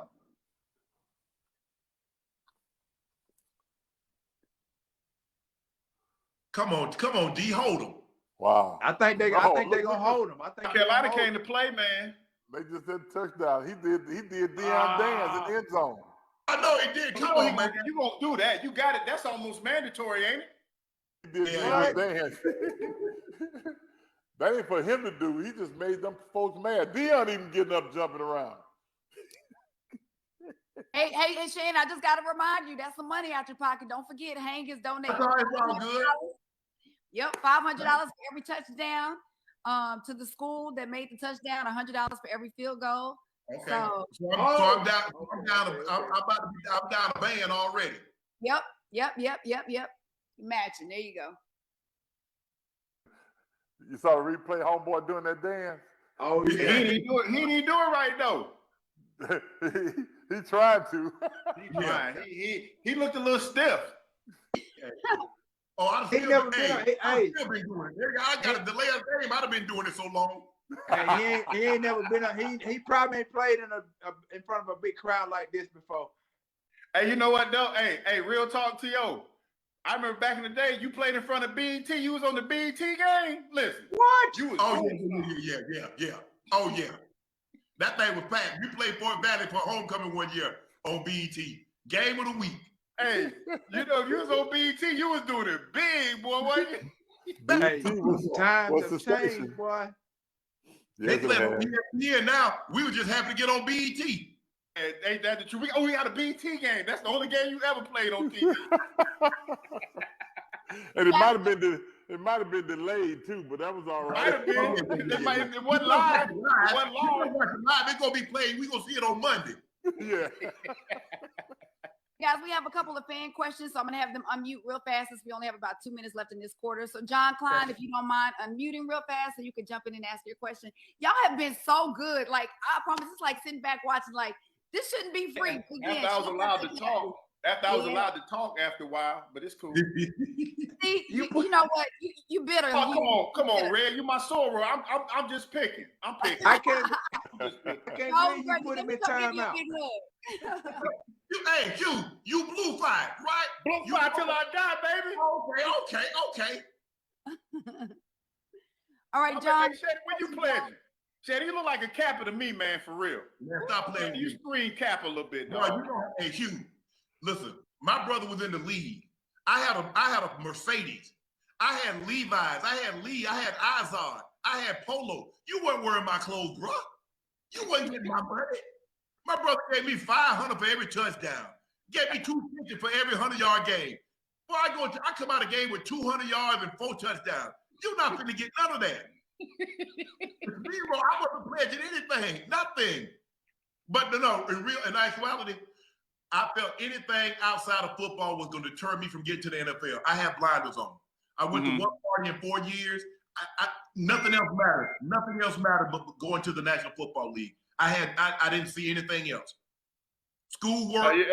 Football. That's how you were. We used to work out together too. So I tell you, used to push me on that track though. I appreciate it. Hey, I just want to let you know right now, I appreciate that. I appreciate that. Really do. I never told you guys get it. Hey, like, you come on. No, you know what? I just wish I could have got to you earlier. If I could have got to you like when you was in, because you know what, Hugh, seeing how you ran on the track when you really wanted to run and watching you play, you had a Hall of Fame potential in you, bro. Appreciate you. Real talk. After watching you run, because I knew you could run, the last two, Hugh was gonna come in first or second on the last two. Now the first 10, he gonna be in the back. Come on, Hugh. I know you can run harder than that. No, but let me tell you what that was, hey Shannon.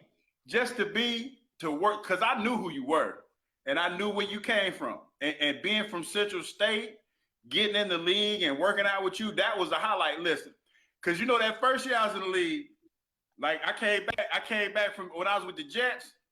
I came back to training camp. I was a little bit overweight. That's when we started working out. Well, hey, I was heavy. They didn't let me leave, so I started working out with Shannon, man. And that right there, after that, I ain't had to go back no more because they knew I was getting it in. They knew I was getting it in. So yeah, man, I appreciate that. I really do. Appreciate it, man. All right, John, you have a question for Shannon? Go ahead and jump in, John. I do. Shannon had requested to be in the same quarter as Doug Williams. And I thought maybe Shannon would be a good guy to explain maybe to younger fans what the significance of Doug Williams was and still is. Because I think I look at it a little different because I went to an HBCU and I understand who Doug Williams is and what he represents. And I think a lot of this younger generation might not understand who Doug is and give him his flowers. So I want to be on here with him because I want people to see him. I want people to know who Doug Williams is. He's the first African-American quarterback to win a Super Bowl. He was Super Bowl MVP. When they said, they can't do it. They can't think on their feet. They can't process information fast enough. He says, not only can we do that, we can do it at the same level they can and be just as successful. And he proved that. So he paid, there were some guys, Shaq, Doug, you know Shaq. Shaq went to Grant. I know Shaq Harris very well because he was in Baltimore with me. There was Joe Gilliam. There were a lot of guys, but it was Doug. Doug needed to do this, win the Super Bowl, because that is the pinnacle of our sport. If you can ascend to that level, at the pinnacle of that sport, now everybody's going to say, now what? You said they couldn't do it. He did it. And he did it in flying colors. And look who he did it against. So Doug is this mythical figure when it comes to black quarterbacks. Yet the Lamar Jacksons, the Kyler Murrays, the Cam Newtons, all the guys that you see now, that's not possible without Doug Williams. Thanks, Shannon, man. I certainly appreciate that. And, you know, every morning I wake up, I think about what I did do, but I also think about the guys that was before me that didn't get the opportunity to show what they can do. There's a lot of guys out there. When you look at the guys that are playing today, there's a lot of guys that play. Marlon Briscoe is one that played. I'm talking about Lamar Jackson. You had Marlon Briscoe. You know, you had a lot of guys that was way better than some of these guys today. Yeah, Jefferson Street, man. I tell you, he was the reason why I wanted to go play quarterback. 47 Adams. Because you know back then, everybody had nicknames. If you had a nickname. You know, what's my man there in Tennessee State? The Lars Pryor. You know, the first guy that was drafted in the first round, they moved to wide receiver. They called him the Lars Pryor. Yeah. James Harris, Shaq Harris. You know, Shaq tell him all the time he still got real estate down there in Jackson State and places like that, down the end zone. You know, it's little stuff like that, you know, when I think about today's game, man, when I see these young black guys playing, you don't know what that do to me, just to sit down and watch them play, man, because nobody pulls harder for them than I do, because I know what it was like back in the day. You know, I'm old school. I mean, I came out 40-some years ago, you know, 1978. It's a long time. But I had an opportunity to do that. Vince Evans was at Chicago. We first two black quarterbacks to ever play a game against each other. Yeah. You know, so when I think about that, man, I think about the guys that came before me, and I do root for all the guys that came after me. Everybody needs to drop a 1 in the chat and give Doug his flowers. That was love, Shannon. I love that. Everybody put a 1 in the chat. We gotta give Doug his flowers for real. That's amazing. Appreciate that. He deserves it. He deserves it.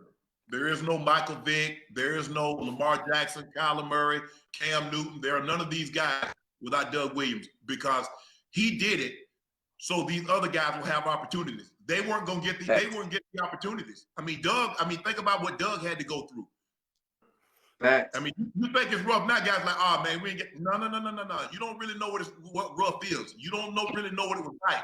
I'm old enough to remember. Doug is older than I am, but I'm old enough to remember what it was like for quarterbacks in the 70s. Warren Moon had to go all the way to Canada first. Had to go to Canada. The guy won the Rose Bowl MVP, and he had to go to Canada, win 5 Grey Cups before they give him a chance. Now you're right. That's amazing. How hard did you have to fight to stay playing quarterback rather than just get shunted over to wide receiver or something like they did to other guys? Well, number one thing, I went to Grambling. You know, I played for Eddie Robinson. It wasn't about switching. When they recruited me, they knew what I was going to play. And, you know, wasn't no doubt about it. Coach Rob used to always tell me, we ran the wing T. So we had a wing back and 2 running backs. Right. And he told me, I don't need a quarterback running. They can do the job. You do what you're supposed to do. And I did that. I ran when I had to, only when I had to, not when I wanted to. And so by giving that opportunity, you know, I didn't know. I wasn't looking at it from a black quarterback, because I was at Grambling. I wasn't black. I was a quarterback at Grambling. Exactly. Everybody was black. Yeah. So it wasn't new to me. And just like when I went to the Super Bowl, you know, they look at me and talk about, you know, what you think about being a black quarterback. I say, hey, let me tell you something. I'm the quarterback of the Redskins who just happened to be black. You've been black all your life. Yeah, all my life. I brushed my teeth. I brushed my teeth every morning. I got to see who I was. So nobody had to tell me. You ain't lying. I look at my teeth and my eyes are the whitest things on my body.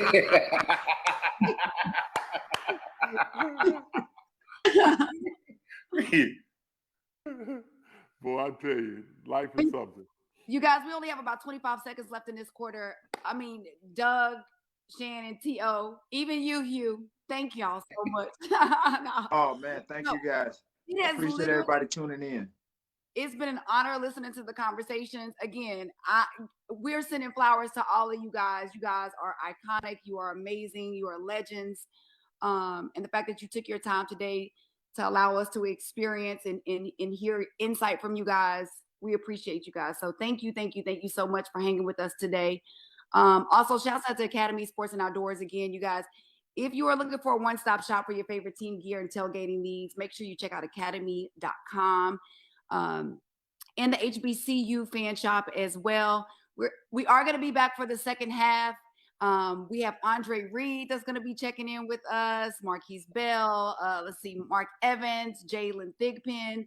So we have some heavy hitters coming in the second half as well. But you guys, thank you. Doug is going to be back. Doug is I'll going to be be back in the third Oh, quarter. good, Doug. I'm glad you're going to be back. So good. Yes. All right. Yeah, so we can hear some more great stories. So again, Doug, Shannon, T.O., Hugh, thank you guys so much for your time today. We really appreciate it. Any final words you want to leave? Give us some good stories. Give us one last good story. Actually, I'm surprised the game. I mean, I haven't seen a whole lot of South Carolina State games. I've watched a lot of Jackson South Carolina State balling though, Shay. I'm surprised that the game is as close as it is. They're in for a dogfight.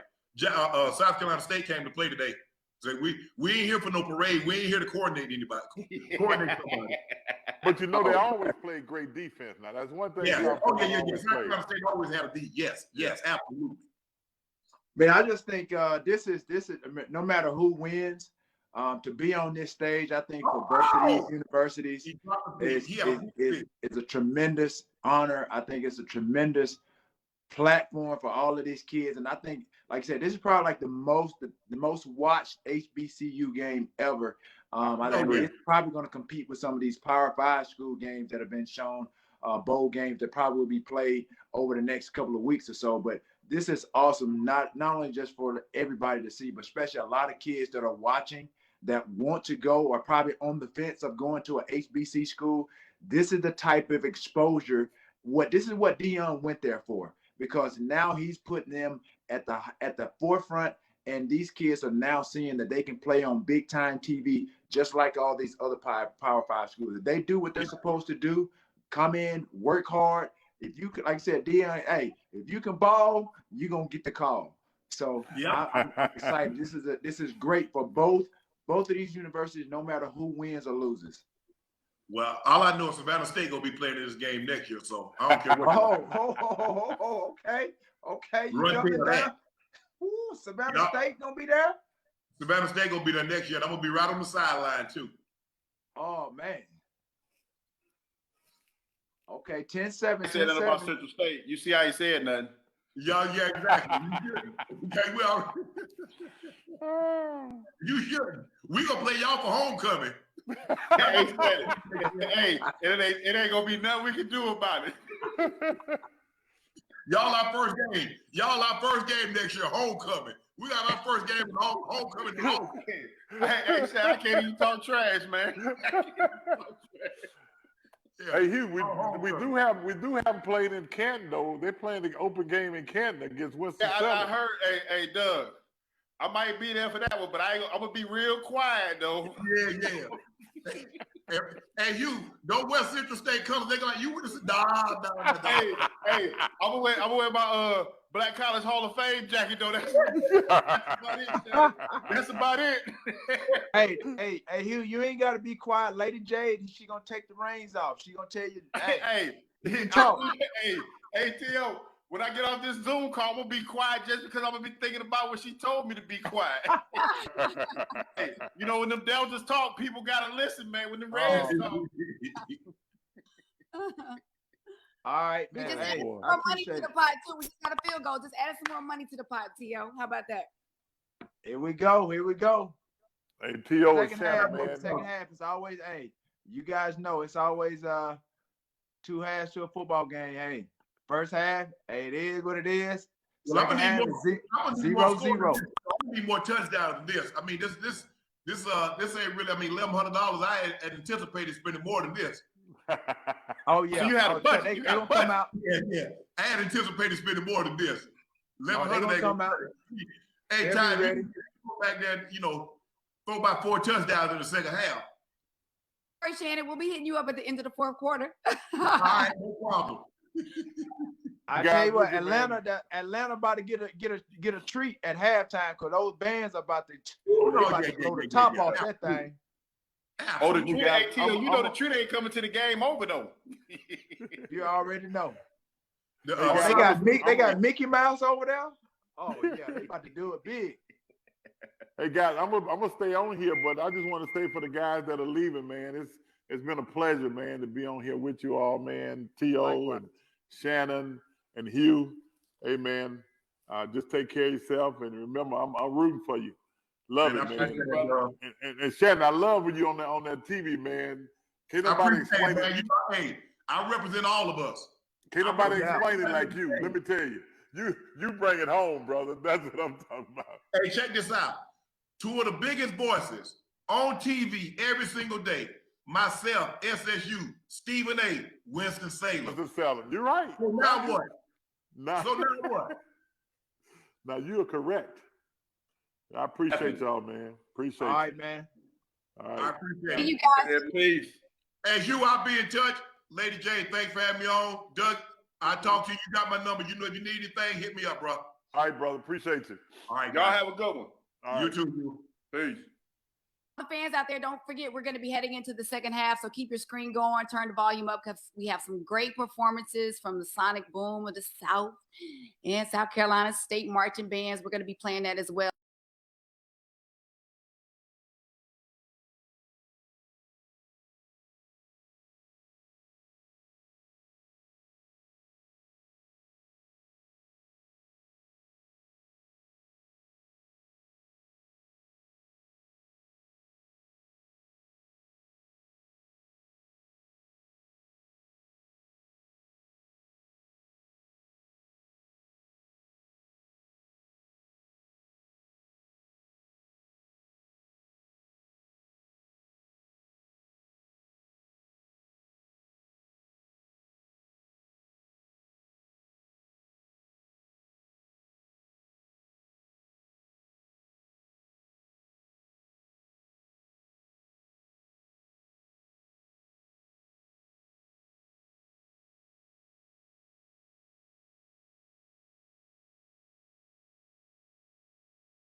Welcome back. Welcome back.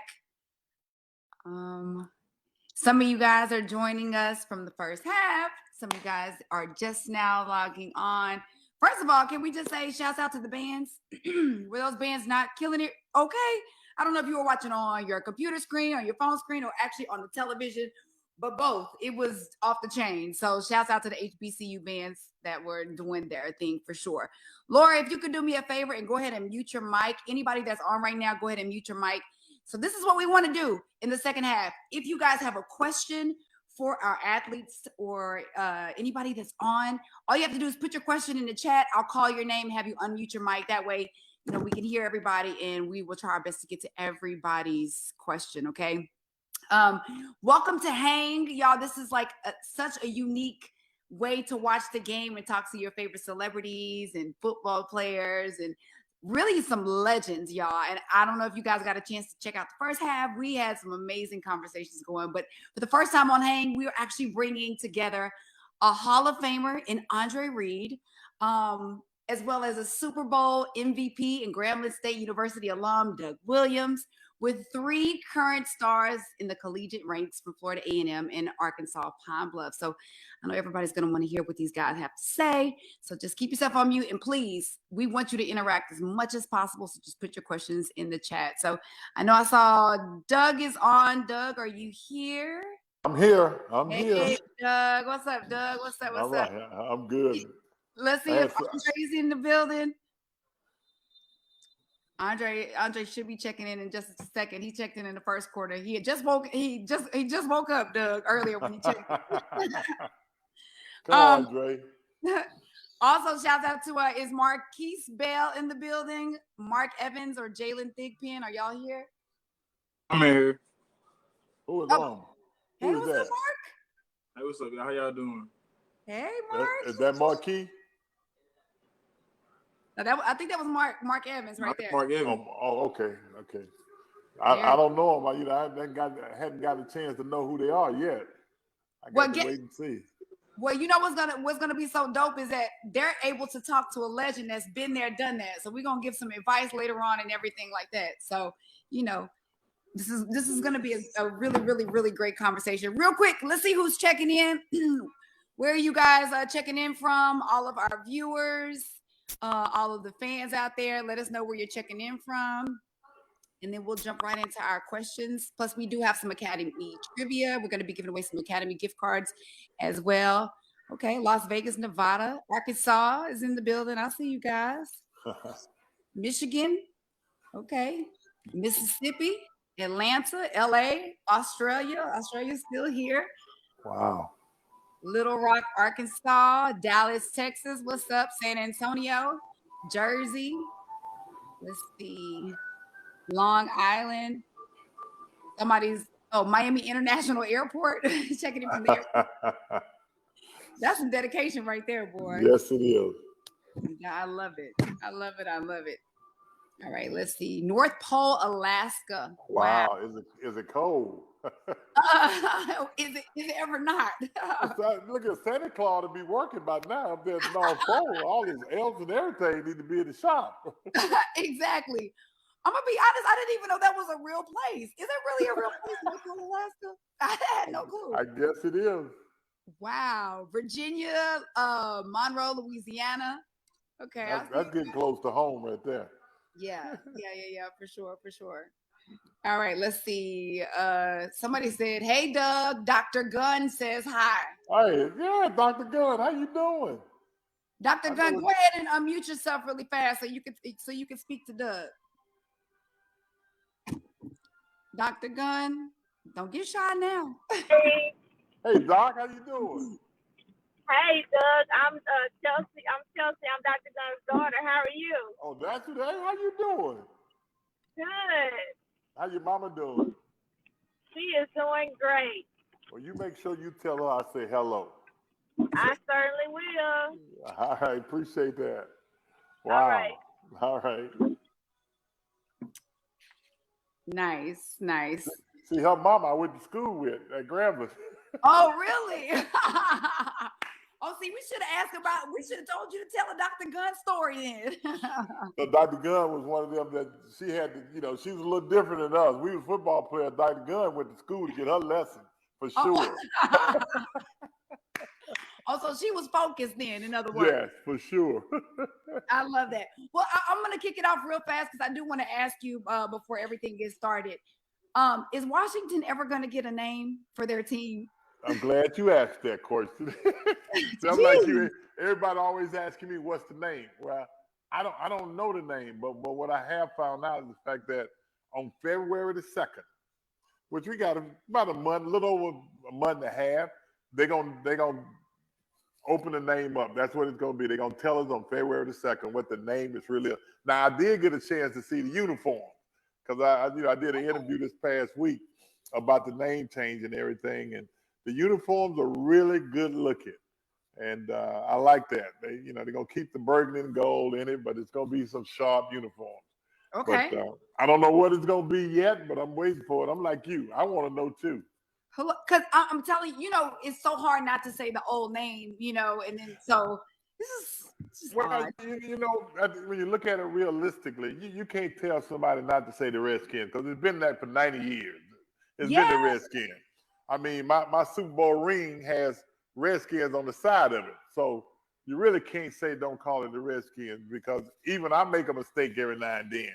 Yeah. Even though I try to be politically correct by saying Washington football team, but every now and then I slip that old Redskin in there because that's what it's been for so long.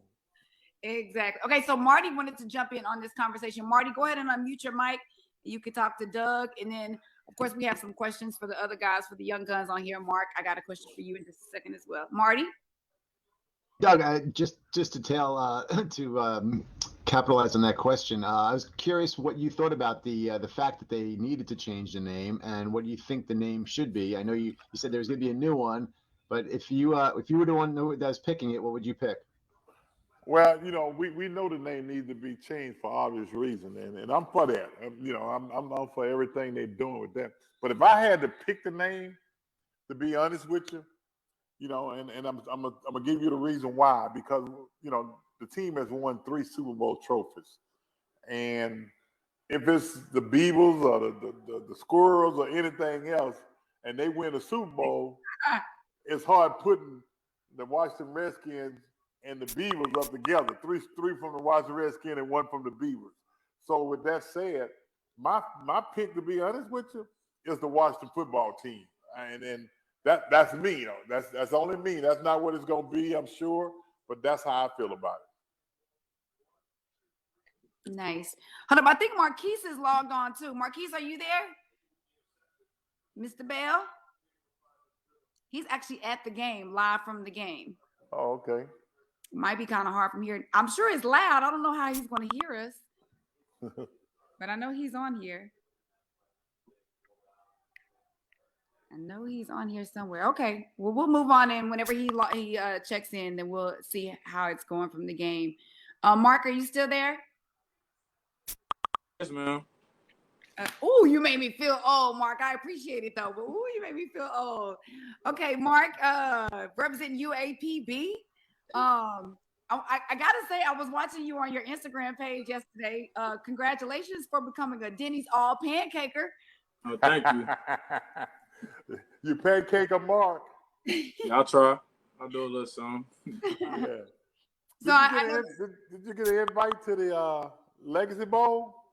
Yes, I got an invite, but I'm actually returning to play my last year at UAPB. So. Oh, okay. I know we talked about it. So you're going to play your last. Can't talk about that. Ain't nothing like going back home. Yes, sir. All right, man. Appreciate that. And that's good for us to know too. Appreciate it. I tried to get in contact with you all, but nobody answered the phone when I was calling. Yeah, because everybody thought that you was coming. But I'll tell them we'll meet again on Monday, and I'll let them know you're going back. Yes, sir. Okay, man. Thank you. I'm sorry for the miscommunication. No. I'm for you. You think that's best for you, right? Yes, sir. So you got to do what's best for you. That's the most important thing. It's going to make you a better individual, better player. You need to go back. Yes, sir. All right, man. So Mark, your first sport wasn't football. Though. You were a boxer first, right? Yes, man. I actually boxed when I was staying out there in St. Louis. I boxed at the Cherokee Recreation Center. You was a heavyweight? I'm sure you were. You want right? to say I guess I was bigger than the other kids, so I probably had to box kids that was older than me. So You ain't got hands though. who ain't? You got hands, Mark? Man, I got a little some. Wow, South Carolina I don't just really scored fight like again. that, though. Ooh, okay. South Carolina just scored. Yes. Now I want to remind everybody that Hank is actually donating $500 to the HBCU that scores the touchdown. So for every touchdown, $500, $100 for every field goal. So let's see. We were at $3,900 because let's see. Who else got in on it? Anthony Anderson got in on it. JB Smooth, Shannon Sharp. They're also matching what Hank donated. Doug, feel free to jump in if you want to match. Don't get in my pockets now. I like what you just said. Look, my baby girl, I just went and bought a car this morning. She wouldn't like no, that. you can't. No. We're not even gonna do you like that because I already know. But yeah, so they're matching. So we just added $500 from each of those guys, which is good. We also have a whole Facebook audience that's watching you guys that can't log in and you can't see them on here. But there are some questions for Doug from Rob Stewart. It says, Doug, when you were in Tampa, you took them to the NFC Championship. Do you feel that's a forgotten accomplishment? I do. I do think that what was done in Tampa has been forgotten because, when I got to Tampa, they had only won 2 games. And the 5 years that I was there, we was able to go to playoffs 3 of those 5 years in the championship game in '79, my second year.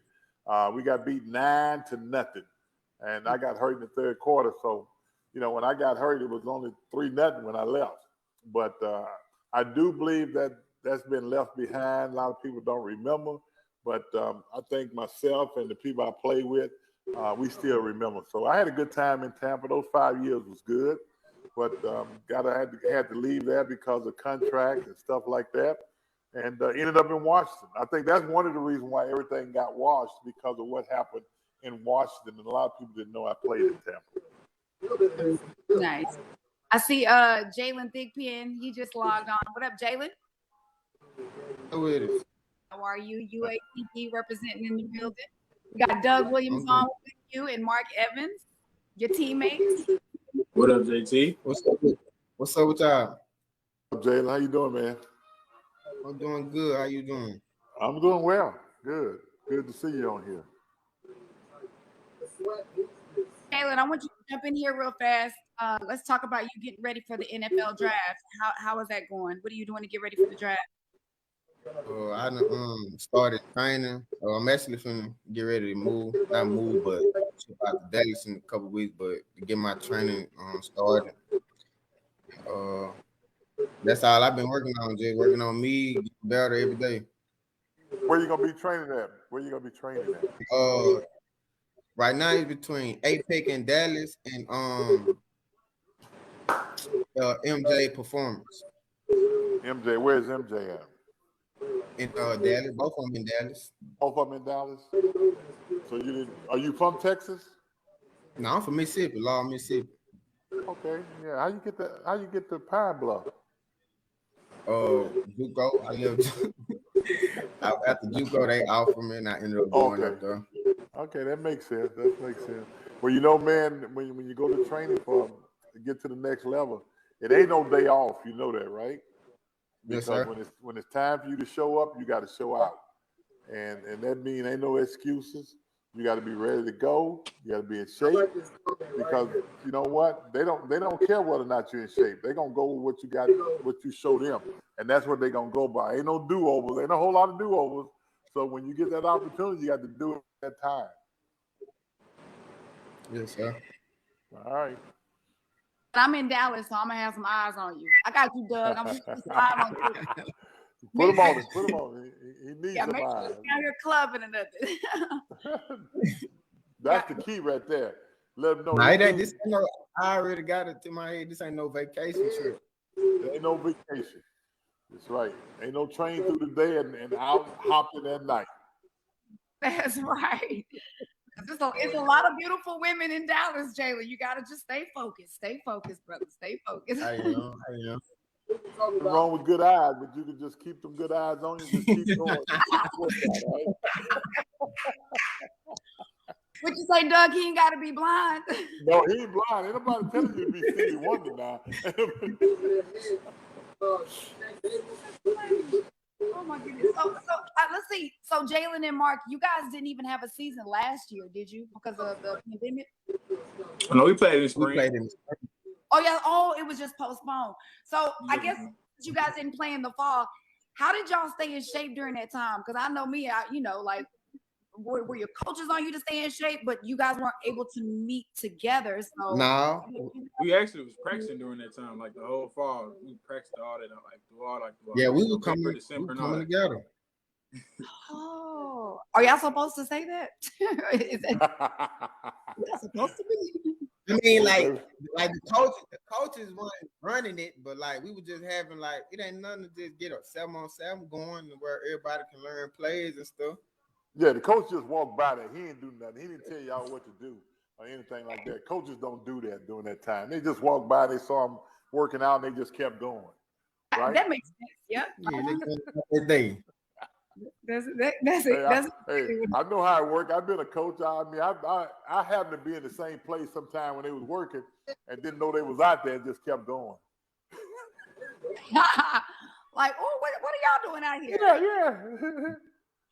It's hilarious. I love that. Okay, so now that we got Jackson State, South Carolina today, who y'all going for? Who you cheering for? I mean, I know.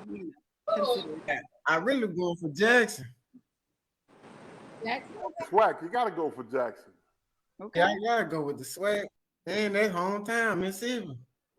But I think he just fumbled. He just threw another interception, I think. Yeah, it is. Mark, who you going for, Mark? I'm going with Jackson too. I'm gonna stay with the Swag. Okay. Wow.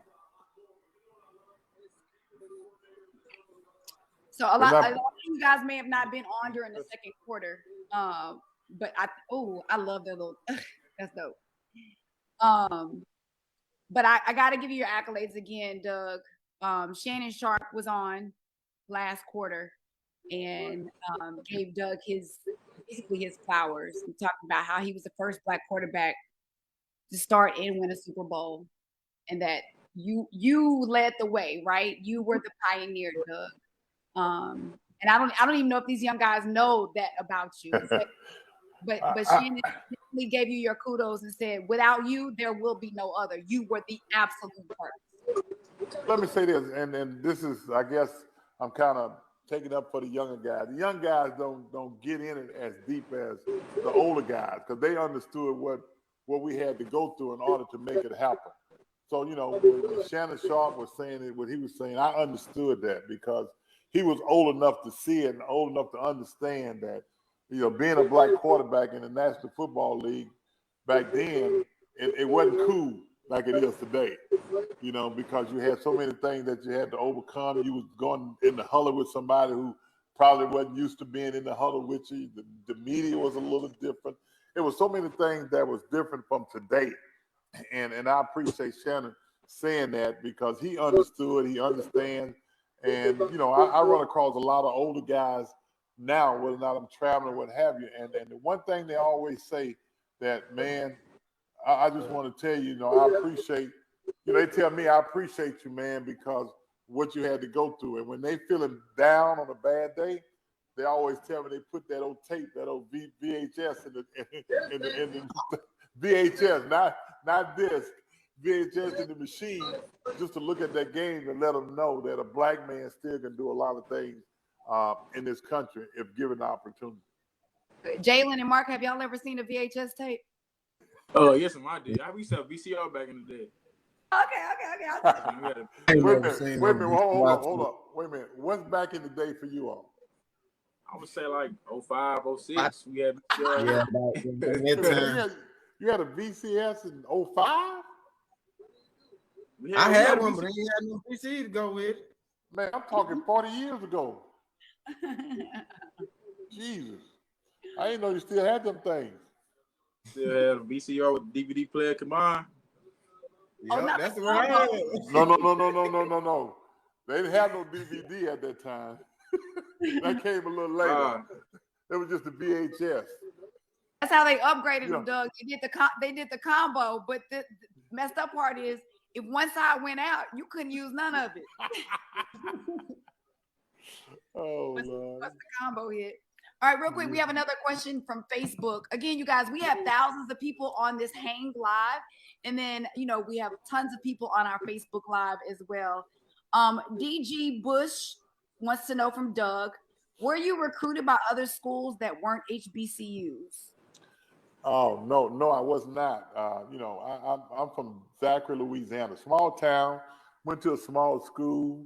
Dale Brown, who coached basketball at LSU, him and I are pretty close. And the thing we always talked about, he always tell me he cannot understand why, LSU did not recruit me. But I understood it because the only black quarterback that had played in the SEC was Kendrick Holloway. If y'all wouldn't know him, he played 1972 at Tennessee.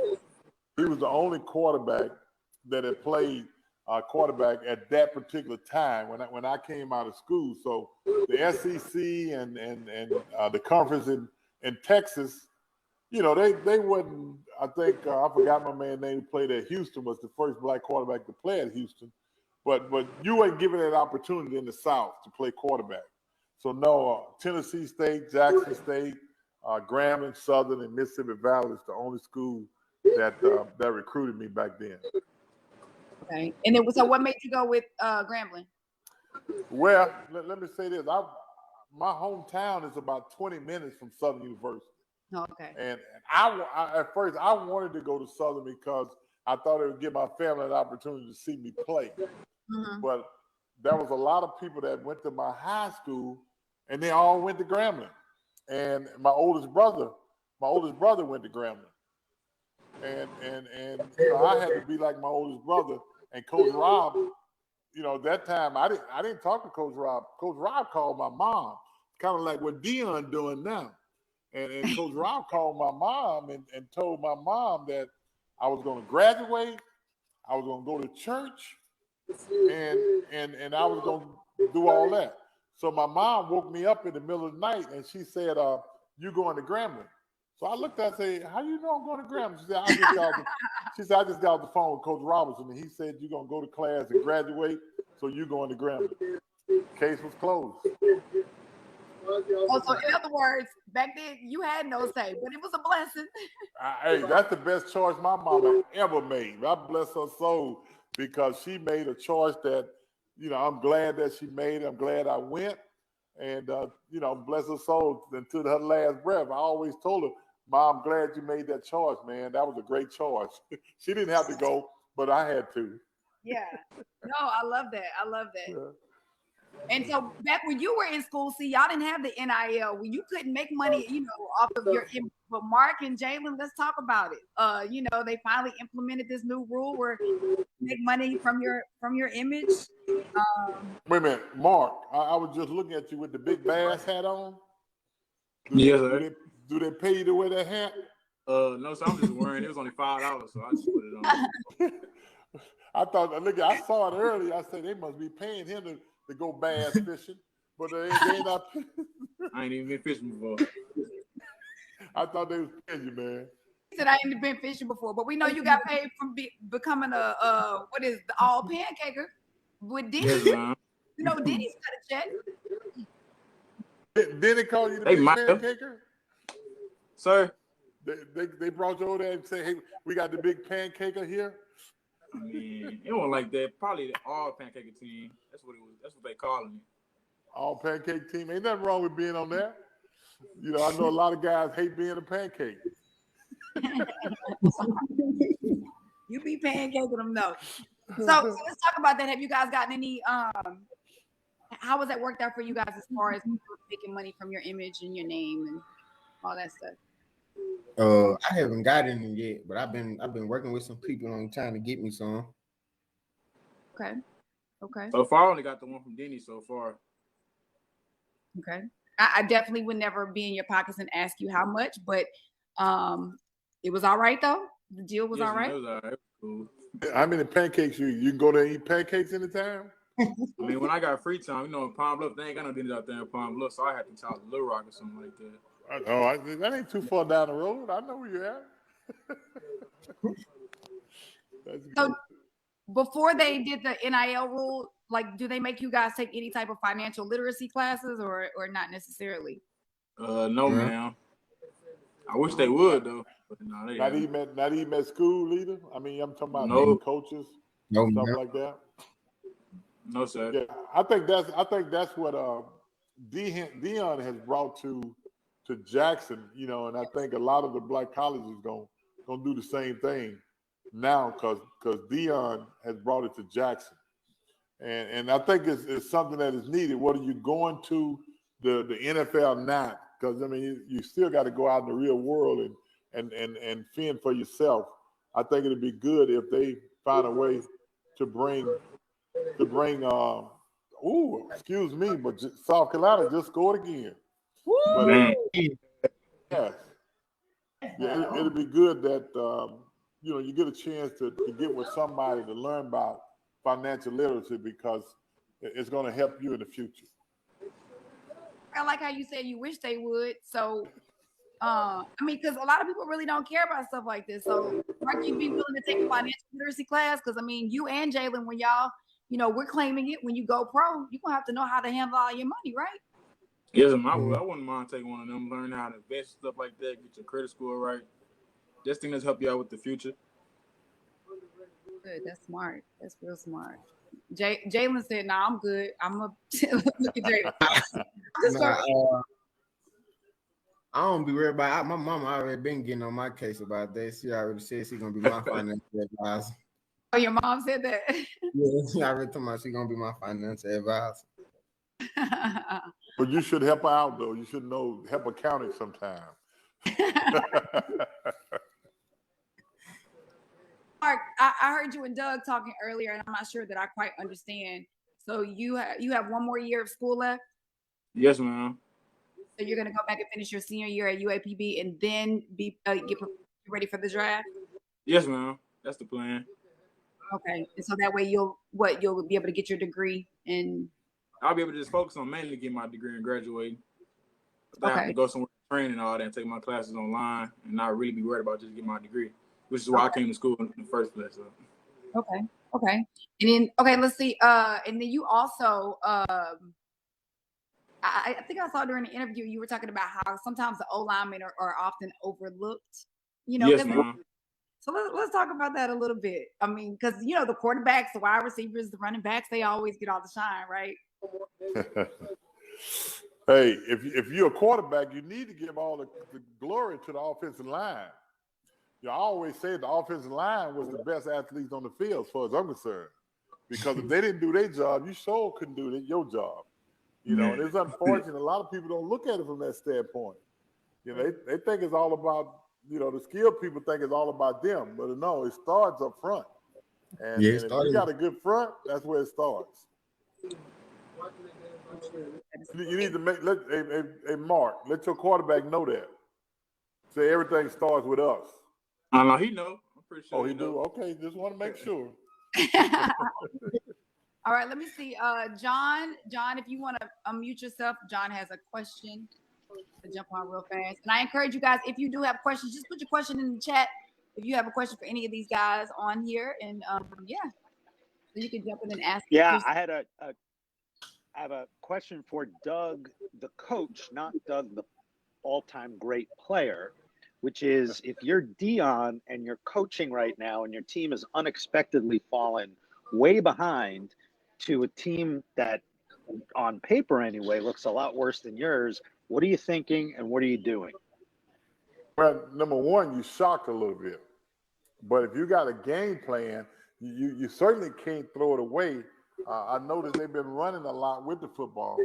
You got to do what you do best, and that is be able to throw the football. And the thing that is not happening for Jackson at this particular point is the fact that they're not blocking.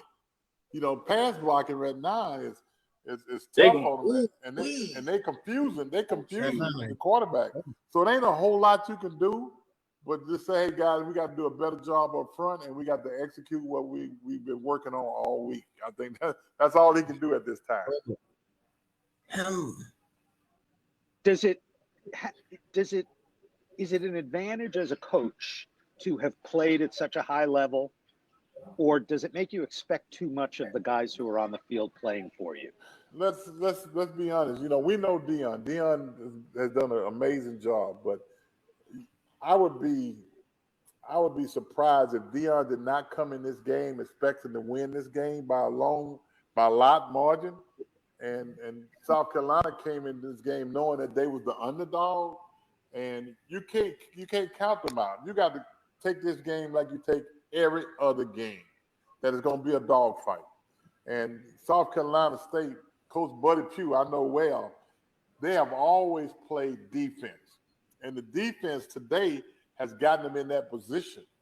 I don't know what the players of Jackson was expecting what has happened today.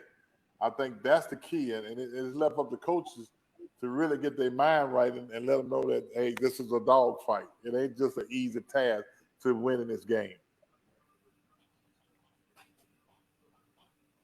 Thomas, did you have something you wanted to jump in? Thomas Salton, I see you with the comment in the chat. Thomas, feel free to unmute.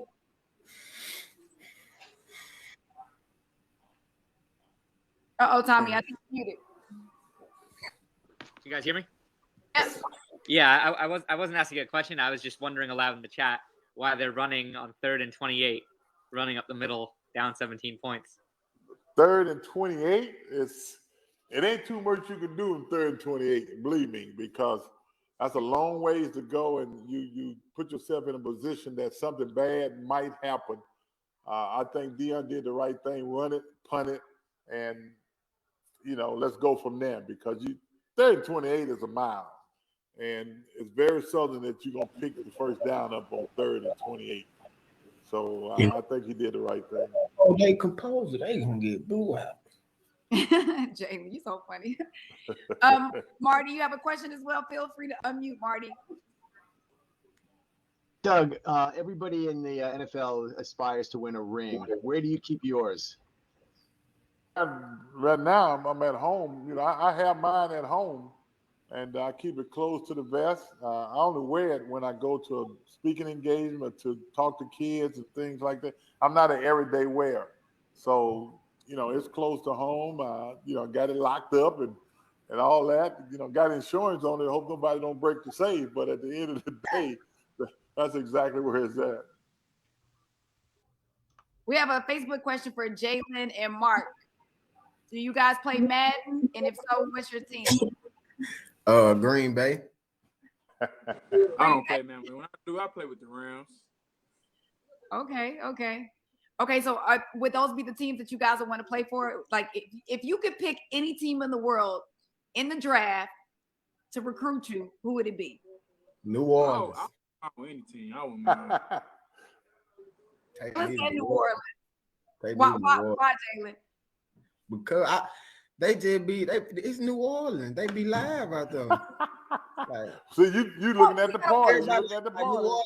Like New Orleans defense, everybody out there got a little edge on. Like they be out there playing like they throw it off sometimes. Yeah. Hey Jalen, my son is assistant coach in New Orleans. Come on now. Assistant wide receiver coach in New Orleans. See, Jalen, why you need to be having conversations with Doug right now? Relationships are everything. I'm gonna lock in with him after this. And Mark, you said you'll go anywhere. Whoever picks you up. Yeah, I'm grateful. I'll be blessed and grateful. If anything recruit me, I wouldn't mind. I'm not picky. Okay. But you don't have that one team that when you were little, you were like, oh, if I could play for them. I mean, probably the Rams when they was in St. Louis, but I'm really grateful for anything. It's a blessing just to make it to that level. So. Yeah, for sure. I love it. Okay. So, Doug, you mentioned your son. Doug, you have 8 children. Right. Ooh, you got a whole team, brother. And look here, and my oldest is 44, and my youngest is 13. Oh! That's right.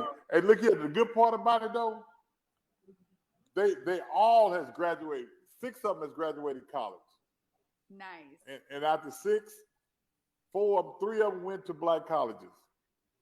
Really? Yeah, one at LSU, one went to Brown. You know, you can tell he's a lot smarter than me. One went to Brown, and one went to Christopher Newport. So one thing about it is about getting that degree, getting that education, and they don't have their hand out as much as they would be if they hadn't gone to college. So they usually call just to see how I'm doing. Sometimes they might call and say, "Hey, Dad, I need." But the 2 young ones, they need all the time. Believe me. And so the 2 youngest, you said are 13, and what's the other ones? Be 16 tomorrow. Want to be 16 tomorrow.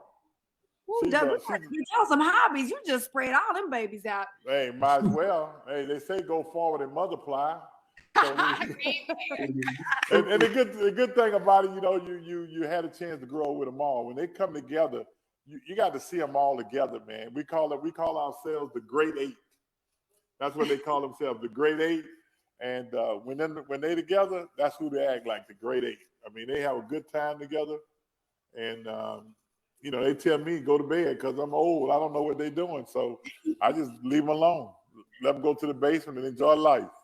So what do the holidays look like around your house? And I want to know from you, Mark and Jalen, what your holiday plans are too. But what do the holidays look like? Y'all don't even have to invite anybody over. Y'all got the party already.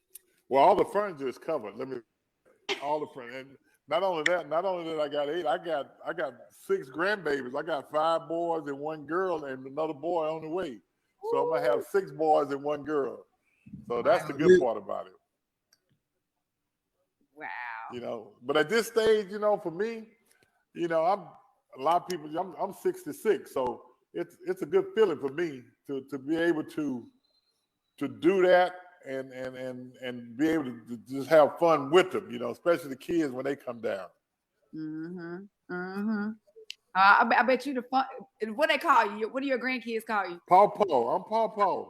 I knew you was gonna say Paw Paw. I was gonna say I bet you the fun Paw Paw. Yeah, I'm Paw Paw. I love that. Yeah, that's it. I love that. Mark, That's what about who I you? am. What you do for the holidays, Mark? What you got planned? What is Christmas look Probably like? just open gifts. That shit at my sister's house. Nothing much too crazy. Probably eat a little dinner or something like that. A lot of dinner. Don't say a little dinner. My weight over this break. So you got so it's just you. You have just one sister, Mark? I got 2 sisters. I got a brother that played at Prairie View, Jesse Evans. Oh, okay. So there's 4 of y'all. Yes, ma'am. And I got 2 nieces and 1 nephew. Okay, so you said probably just open gifts. So what did you ask for Christmas? Sneakers. I ain't asked for nothing. Whatever they give me, I'm grateful for whatever. If they don't give me nothing, I'll remember that though. Okay, what about you, Jalen? How do y'all celebrate Christmas?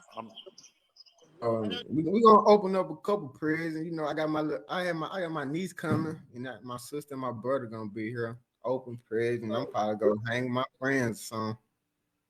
Yeah, because when you get older, Christmas is not really that big of a deal. So what do you think you're gonna get for Christmas then? I don't know. My mama asked me. I ain't even test her back. I ain't know what to ask for. Oh, really? No, so I probably get some little jogging suits or something. Okay, I like it. Let me see if Marquise Bell, if he's able to get on here, because I know he's actually at the game. Yeah, Marquise, I'm here. are you there? Yes, ma'am. Hi, Marquise. Oh, you just been being quiet. That's what you gonna do, Marquise? How you doing? Huh? You ain't asked me nothing. I'm sorry. No, you're fine. Been on the whole time? I just got on. You been on the whole time, man? Nah, we was having some issues getting me on, but I just logged on like 5 minutes ago. Oh, okay. We've been looking for you, man. Yeah, we have. Well, for those that don't know, Marquise is the #1 NFL draft prospect from an HBCU. Congratulations! Thank you. Congratulations. That is huge. So you're actually at the game?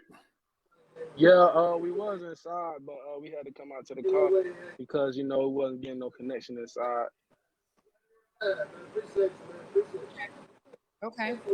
Hey, Marquise. Yes, sir. Did you get an invite to the Legacy Bowl? Legacy Bowl. I believe I did. And what you say? You ain't gonna play in it? Tell us I don't it's believe. all right.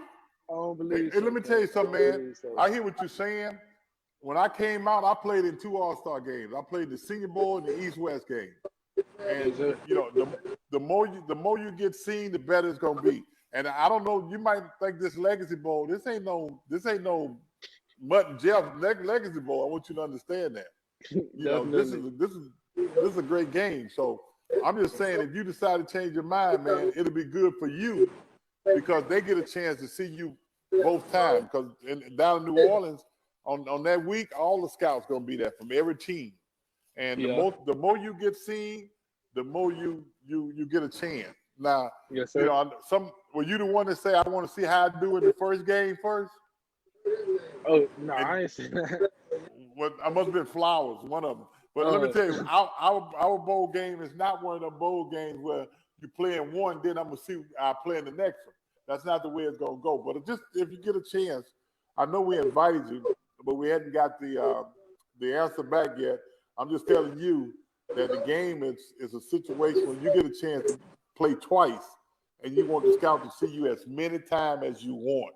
Because if you play bad in the first game, it ain't gonna help you. Just think about that. Yes, sir. All right, good.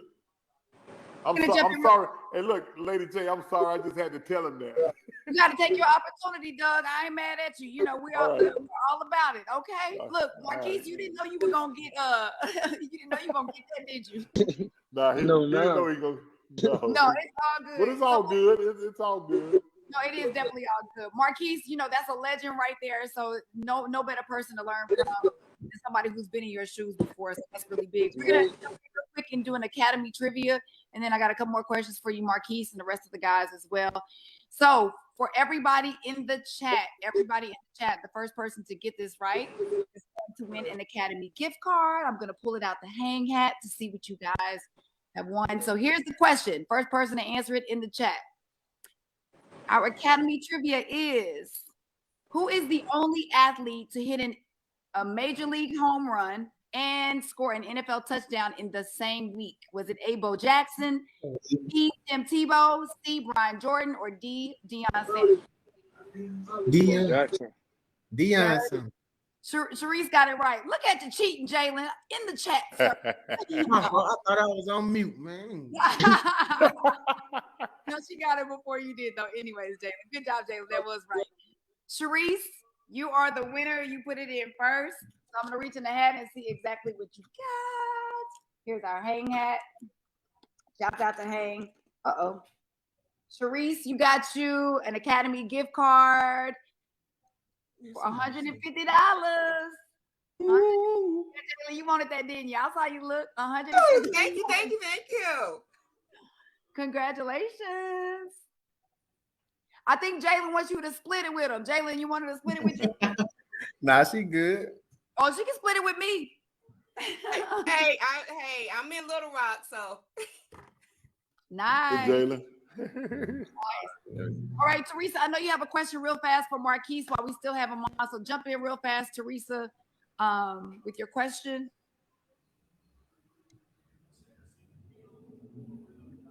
Teresa Villano. Well, while we're waiting on her, Marquise, are you still there? Yes, ma'am. I just wanted to say I loved your Black Excellence picture of you graduating. That was really dope. You know, I've stalked all y'all's Instagrams, Mark, Jaden, all y'all. I've been on y'all doing right, okay? So Yes, ma'am. I did check you guys out before this, and we wish you nothing but the best.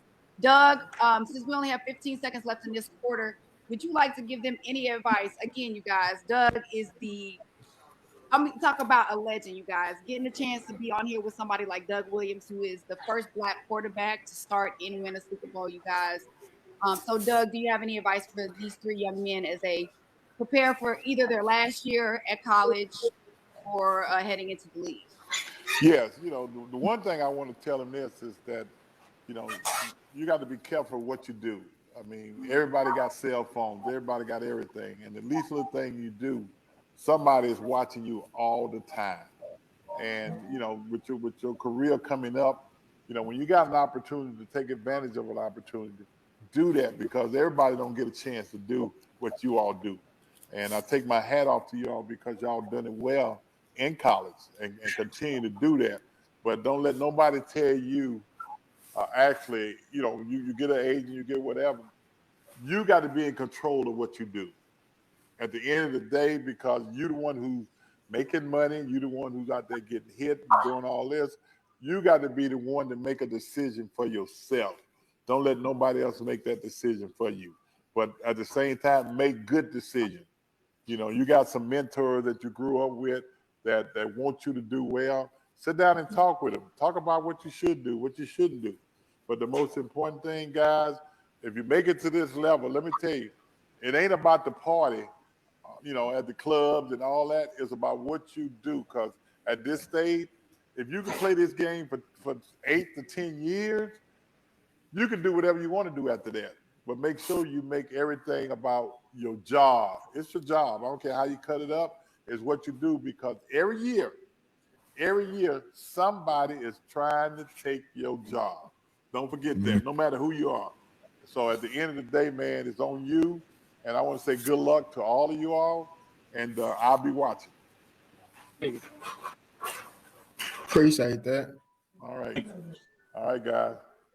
All right, Jalen, Doug, thank you so much. We really appreciate your time and your insight today. You've been amazing. Jalen, Mark, Marquise, thank you guys. We're going to be watching too. I'm going to remember this conversation. Be like, I knew them. You know what I mean? I know we've been giving away Academy gift cards all game. So if you want to get your hands on one for yourself or holiday gift for the person who has everything, this is a great Christmas gift. Academy now has gift cards that you can purchase right there at academy.com. That's academy.com. So make sure you guys check that out. All right, fellas, don't forget me when y'all make it big. Jalen, you coming to Dallas, I'm keeping my eyes on you too, okay? I got you. All right, that's what's up. Thank you guys so much. And don't go anywhere, everybody. We still got the fourth quarter. Oh, Marquise, Doug. Yeah. I think he's already off, Marquise. Oh, all right. We're gonna make sure you guys get connected, okay? Yes, ma'am. I have a question for Marquise. Can I ask Marquise a question? Yes, please. So, Marquise, I think that you guys played both of these teams this year, didn't you? Jackson State and South Carolina State. So are you surprised by what's going on today, or what's your analysis of why this is the score right now? Honestly, since we did come from the MEAC, I always a little bit thought that the MEAC was a little bit tougher conference. So I don't know why the score's like this, but they playing a little bit more competition, I would say. So they were maybe the better team. Yeah. We did have one more question for you from Teresa. It says, what has been the highlight of you playing at an HBCU? The highlight playing at an HBCU. Well, a highlight of playing at FAM, definitely just the atmosphere, just coming into the game, just the student section, the fans, just everybody, you got to be there, you got to experience it. It's more than what words can describe. Just the feeling. Love that. We definitely wish all three of you guys the best. Mark, Marquise, Jalen, thank you guys for hanging with us today. Y'all have been amazing. And y'all get used to this, okay? Y'all get used to all this interviews and people all in your business and stuff. This is what comes with it, right? So you guys did an excellent job today. Thank you all for being so nice. Even somebody put in the chat, Mark, you have the best manners ever. Jalen, you seem like a load of fun. Marquise, thank you. Congratulations to all three of you guys on everything. And we'll be keeping up with you all, okay? Thank you. Thank you. All right, you guys, we're getting ready to kick off the fourth quarter. Again, I want to shout out to Academy Sports and Outdoors for making this absolutely free for all of our fans to be able to jump on and talk to some of your favorite sports figures. Earlier, we had on Anthony Anderson, J.D. Smooth, Doug Williams. We have some amazing people on with us today. So we're going to be moving into our fourth quarter. Andre Reed's going to be checking in. Eddie George, Devin Starling, Javon Hargrave. So we are looking forward to our fourth quarter. So again, if you're still here with us, tell us where you're from. Put it in the chat. We want to see where you're from, who's representing. I don't know about the score, y'all. It's looking kind of ugly. South Carolina, 24. Jackson State, 10 right now. I don't think anybody expected the score to be like this. I don't know. Christian said, I might faint when I see Eddie George. Please don't.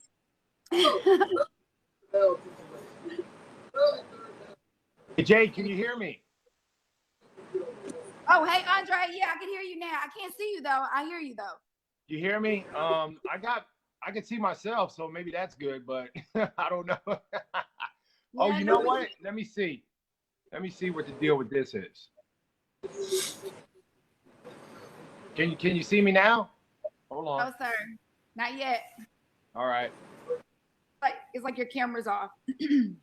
I think I put it on. I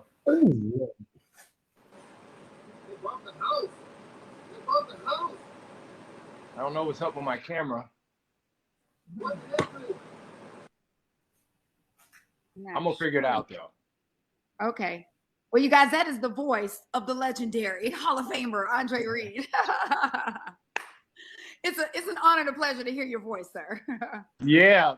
Well, now I'm pressing buttons and I don't. Okay, hold on a second. I'm in the house here. I just got to figure this out. Oh, wait a minute. There it is. Can you see me now? I can see myself. I don't know. No, sir. We still can't see you. By the way, you guys, don't forget, if you are in the chat, if you're just getting on as well, go ahead and mute your mics. And when you have a question, just put it in the chat. We want you to jump in and interact as much as possible and ask as many questions as you want to. But I'll tell you when to unmute your mic and put it back on as well. If you're just now getting in the chat. Excuse me, if you're just now getting in the hang.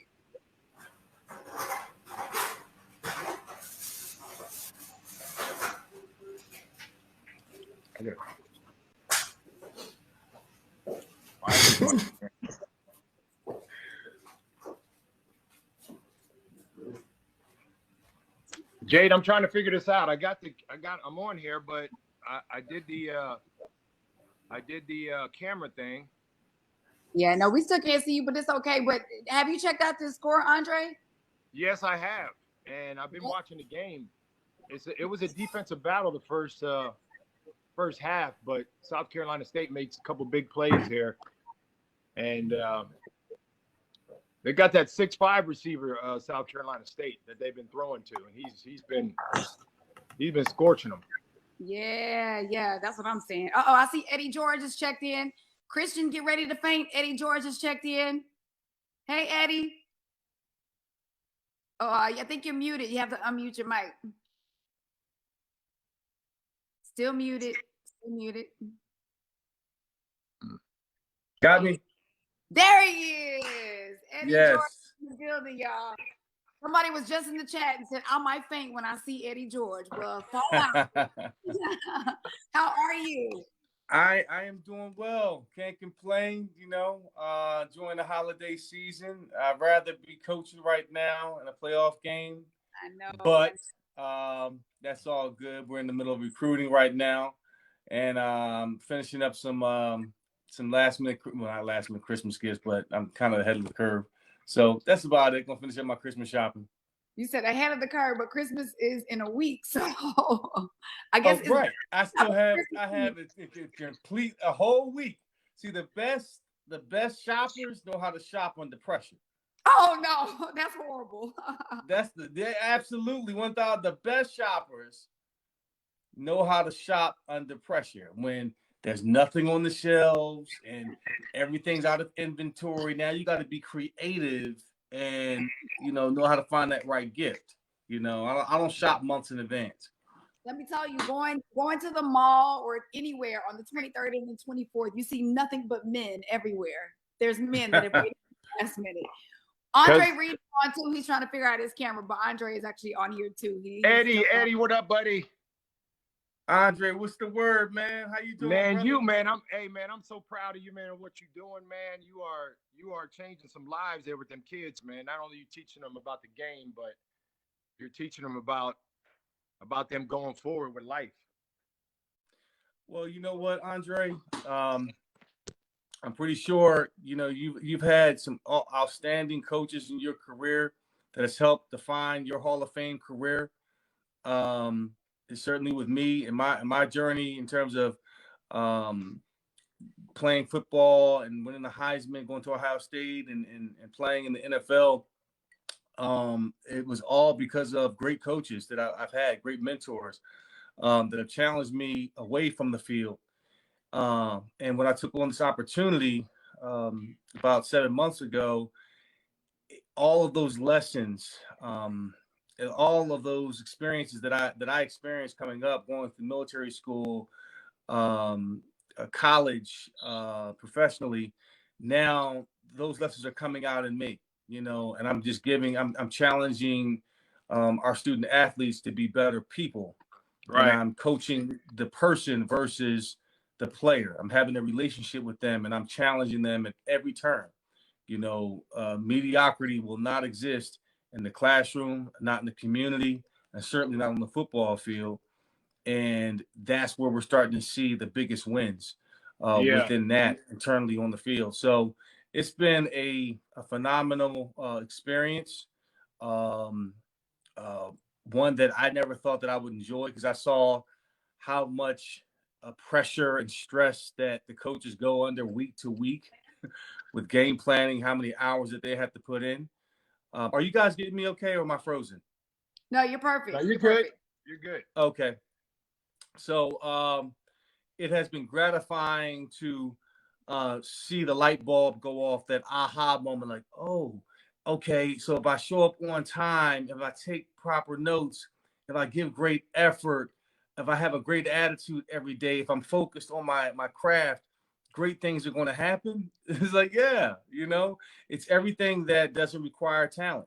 It's preparation, being on time, initiative, teamwork, selflessness, understanding, tenacity, the ability to persevere, all those things that go into being a successful human being will translate into being a successful player, as you well know.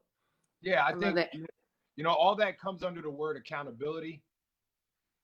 I think that is a big word in sports and a big word in life. If you're not accountable, all the things that you just said, we got some problems with that, because once you don't have that accountability in everything you do, because all those things you say precede something else happening, and right.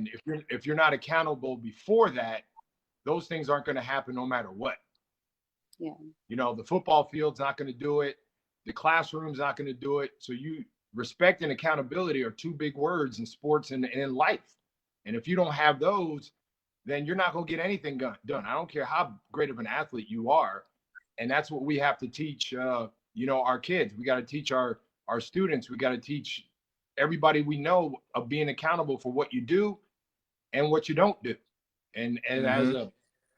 as a head coach of a college or football team, that's the number one thing you preach, is mm-hmm. being accountable for what you say and what you do. Hey, real quick, I think Javon just checked in too. Javon Hargrave is on here. I just want to let you guys know that Javon is here. Hey, Javon. What's up, Javon? What's happening? He might be muted. Okay. Probably the same thing I was going through. No, but to your point though, Andre, yeah, it holds you as a coach to be accountable to a higher standard. Of course. You can't ask a player to do something that you're not willing to do or haven't done or you're not currently doing. So I can't walk in there talking about, hey, I want you to eat the right calories during the course of the week, eating chicken breast in the morning, get your pastas in, stay away from sugary drinks. And I come in, with a pot belly, eating fried chicken and Popeyes and yeah, all kinds of soul food. That's not it. I gotta be the standard. I've learned that I've got to come in seen and unseen operate with a high level of integrity, operate out of a spirit of excellence in every turn, because you never know who's watching you. You know, my thing is, I'd rather see a sermon than to hear one any day. Don't talk about it. I've got to be about it. And that speaks louder than words. Yeah. Right. And I really love what Deion's doing. There's no doubt about it. Great player, Hall of Famer, but Deion's all about those kids and what they're doing after the game. And that shows. I mean, he played that way. And he's teaching those kids that regardless of what you say and what you do, again, the word accountability comes into hand. That all encompasses what kind of player you're going to be and what kind of person you're going to be. Because we don't. I'm just curious. Yeah. I'm just curious. Now, you faced off against Prime a couple times, right? Yeah. And how did that matchup his rookie go? year? We played at old Atlanta Fulton County Stadium back in the day. Yeah, they knocked that down. I think they put a new stadium. Yeah, back in the day when they had on the silver pants and the red jerseys, and they had the infield was in the end zone. Oh man, woo. And that's when football was football, though, Andre. So, hey, I got a quick. What was that battle like? Who won those wars? I tell you, Deion obviously was hyped when he came out of Florida State, faster than lightning, and we had some battles over the years. I played him, I think, 3 or 4 times. And as he had to make you you had to be a better player every time you played against him. And Deion didn't talk that much. He was not a talker. I mean, he just went out and he played and he let his actions speak for his words. But I got a quick, funny story. Second time I played against him up in Buffalo. And this is classic prime time, classic Deion stuff. So we're playing, I had a touchdown against him and he had some good plays and we had some great plays against me. And then one time he tackled me and I got up and I went back to the huddle and one of the linemen said, is somebody wearing cologne? Is somebody got cologne on in a football game?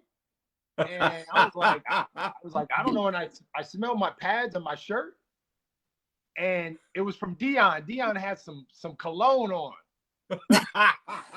Dog, he smelled like cool water or Quorum or Drakkar, man. Cool water, Quorum back in the day. not Egyptian musk. Dude, it rubbed off on my jersey, man. I smelled like that the rest of the game. And I was like, that's classic Deion, man. I was like, after the game, I was like, dude, you wearing cologne? He's like, yeah, man, I got to be fresh out here. That's hilarious. Hey, Javon, we see you finally, Javon. What's up? I know you like the score right now. Yeah, I'm loving it. I'm tuned in into this. Ooh. Oh man, you know how we get down. Hey, Javon. Number one is a monster, man. You said number one?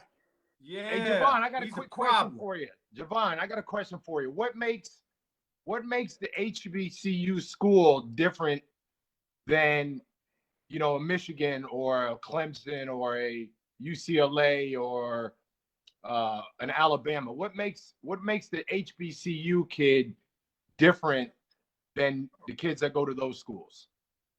I think for me it was just more so when I came to to the NFL, it was just I didn't take nothing for granted. I think it creates a different hunger because you wasn't given everything coming from a small school. So just things like getting in the cold tub or having a cold tub or a hot tub or all this fancy things that you get when you get in the NFL, I just never took it for granted and just always wanted to, prove myself every day from coming from one of those schools.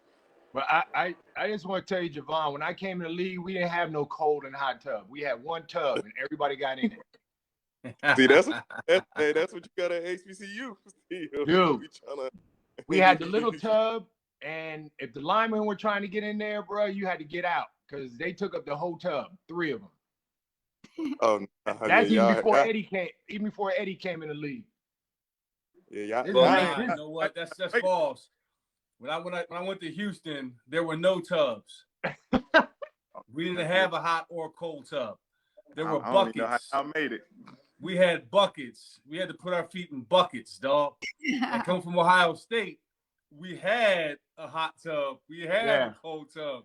So I'm thinking I'm gonna upgrade from college to professional. Nah, it wasn't like that. It was rough. So I got a little bit of humbling experience with that. Yeah, that's if y'all had the trash cans then. When you put that's what it was. We didn't have trash cans. Ice- I'm telling you, we had buckets, the Oh, yeah, tubs. that's a little different. You Yeah, can't man. put a whole body in. And now these dudes, I go up to Buffalo. I just was up there for their Monday night game, but I've been up there a few times, and I tell some of those kids, I go, I just want you to know, yeah, you can't help but not get on the field with all this stuff y'all got.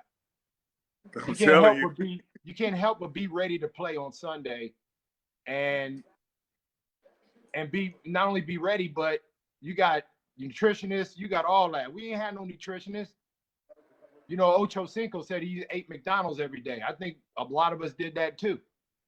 So we had just had to go out and play. That was it. We didn't have the facilities, and we had to be ready every Sunday. But these guys now, you got guys in the NFL have every avenue to be ready to play on Sundays.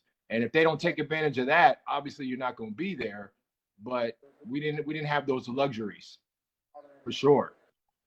Hey guys, we have some Academy trivia coming up in just a moment, so I want y'all to get ready. But there is a question for Javon in the chat. Laura, go ahead and unmute your mic and ask Javon your question, and then we actually have some trivia, some Andre Reed trivia. Oh boy! Hi, Javon. Hey, how you doing? My son is a big Steelers fan. So now that you're over at the Eagles, but he still wants to know, how was your experience with the Steelers? Now my experience with the Steelers was a great experience. More so, I grew up as a Pittsburgh Steelers fan when I was younger too. So going to Pittsburgh and seeing people like Troy Polamalu and James Harrison and Joe Green, like that, I was starstruck for about the first 2 months when I came into the leagues. But yeah, I'm just very grateful to be part of that and just being able to live my childhood dream, go to my childhood dream school team. Well, thank you for sharing that. My son, lyrical, diehard Steelers fan, but we still get to see you over there with the Eagles. Excuse me, ma'am. Yes. Now you know I played for the Titans, right? Yeah. and we play Pittsburgh this week, so it's Pittsburgh week. So we can't be having all that Pittsburgh talk on this right here. So I'm deeply offended by that. I'm sorry, we love don't you like too, black though. and gold down here. Never did. So I believe in forgiveness. I believe you were a little confused. So I'm just going. Ooh, wow. Yeah, you are very confused. I'm gonna pray for you. I'm gonna rebuke that in the name of Jesus. We're gonna rebuke that. We're gonna cast that spirit up off of you. Okay. It's all love. Laura, I almost feel like Eddie wants to hang up in your face as if we were on the phone. No, this is an opportunity to bring someone into enlightenment, to bring them to the light. That's the opportunity. I welcome that. There was a reason I was on this call, to bring somebody to the light, to take them from the dark side into the light. I love that. All right, let's do some Academy trivia. You guys love winning prizes really fast. Now, the first person to get this answer correctly in the chat, don't yell it out. The person in the chat is going to win a gift card from Academy Sports and Outdoors. So the question is, Andre Reed, who we have on with us and love having him on with us. He has the most amazing stories. Andre Reed was name checked in a famous sports movie. Was it A, Rudy, B, Jerry Maguire, C, Remember the Titans, or D, The Blind Side? Which movie was Andre Reed name checked in? Again, A. Rudy, B. Jerry Maguire, C. Remember the Titans, or D. The Blind Side? A, B, C, or D? Here's the answer. Okay, let's put it. Christian got it, you guys. Christian got it for Jerry Maguire. Was the first person. Yep. I saw somebody else that got it wrong. Sorry. Wait, we're not included on that? No, did you put your answer in the B? Yeah. You got it wrong anyways, didn't you? Oh no, you got it right, but she got it quicker than you. What is this? Again. What is this about? Hey, you guys, quick story about that. When that movie came out, obviously it was about the NFL and agents and all that. I didn't see it, and somebody saw it and came up to me and said, "Hey man, did you know you and Jerry Maguire?" I said, "What, like a highlight or something like that?" He goes, "No, Tom Cruise and Tom Cruise said your name and Jerry Maguire, but it was in the bathroom. It was in the shower though." And I was like, "Oh, okay." So I had to go back and watch it. And they did a great job of depicting really what it was about. I mean, Eddie, we know it kind of was a depiction, not really the whole thing, but it really told a story about how agents and players work as far as how to get players and things of that nature. But yeah, that was a big shot. I was proud of that. I was proud that they said my name. That is really dope. Okay, I was wrong. Chelsea also got it right. So Chelsea and Christian, I'm gonna reach in the hang hat, and it looks like both of you got. Oh, okay. Both of you guys have $100 gift cards to Academy Sports and Outdoors. So Chelsea and Christian, luckily we have one left over from last quarter. You both got the answer correctly. So congratulations on that. All right, let's do one more. Let's do one more trivia, and then I'm gonna let these guys finish telling their stories because y'all have some amazing stories. One more Academy trivia. This one's about Eddie George. In addition to his football career. Now, Eddie, you can't answer this, okay? Hey. All right. Okay. All right. In addition to his football career, Eddie George starred in the national tour of a Broadway show. Well, we got to talk about this. Which show was it? Was it A, Mean Girls, B, Hamilton, C, Chicago, or D, The Lion King? Wow, we got to talk about the Broadway. Okay, I like it. So Eddie George starred in the national tour of a Broadway show. Was it Mean Girls, Hamilton, Chicago, or The Lion King? Okay, a lot of people are putting it. Let's see. First person to get it right was, it's going so fast. It looks like it was Alexis. Answer is Chicago, Lion King. Lord have mercy. This is going so fast, y'all. But I want to say, Alexis Smith. Congratulations. And in our hang hat, it looks like you have won a $150 card from Academy. Okay, Alexis. Congratulations. Okay, Eddie. Broadway, what's up? You got to tell us about this. I had no clue. Yeah. Once I stopped playing about 17 years ago, I got into acting. I was working here in Nashville with a couple of acting coaches, and I was going on auditions prior to that, and it was going terrible. I had no idea what the hell I was doing. So I said, if I'm going to get serious about the craft, I am going to I've got to get lessons. So I started taking lessons, and it was more for camera than anything else. But then I fell in love with the art of storytelling on stage. I went to a few plays. I went to go see Jude Law and Hamlet on Broadway, and I was like, "Yo, that's what I want to do. I want to do that. I want to go up and speak the King's language on stage and turn it to life." And I was with my wife at the time, and she looked at me and said, "Boy, please, you can barely speak English." Let alone Shakespeare. But I worked really hard at it, and I started to get roles here in town with the Nashville Repertory Theater. Started small, then I got roles in doing a Top Dog, Underdog by Susie Laurie Parks, Raised in the Sun, The Whipping Man, a few Shakespeare plays, Julius Caesar, Othello.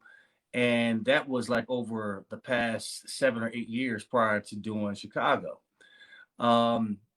So I was doing this play called The Whipping Man here in Nashville, and actually the tour came to Nashville. It was in 2014, and it's a very deep, dark play, and we're in the middle of rehearsal, and I wanted to see something light to pull me out of that energy. So I went to go see Chicago. Now I was familiar with it when Richard Gere did it on film, and I'm in the audience. I'm watching it, and I'm the first act. I'm like, oh wow, I'm watching Billy Flynn do his thing. And I said, one day I'm gonna do that role. And the president of TPAC at the time heard me say it. She says, well, can you sing? And like any actor would say, yeah, I can sing, right? Knowing damn well I can't, but yeah, I can sing. I'll figure it out. I said, well, I'm gonna get you an audition. I was like, oh yeah, right, lady.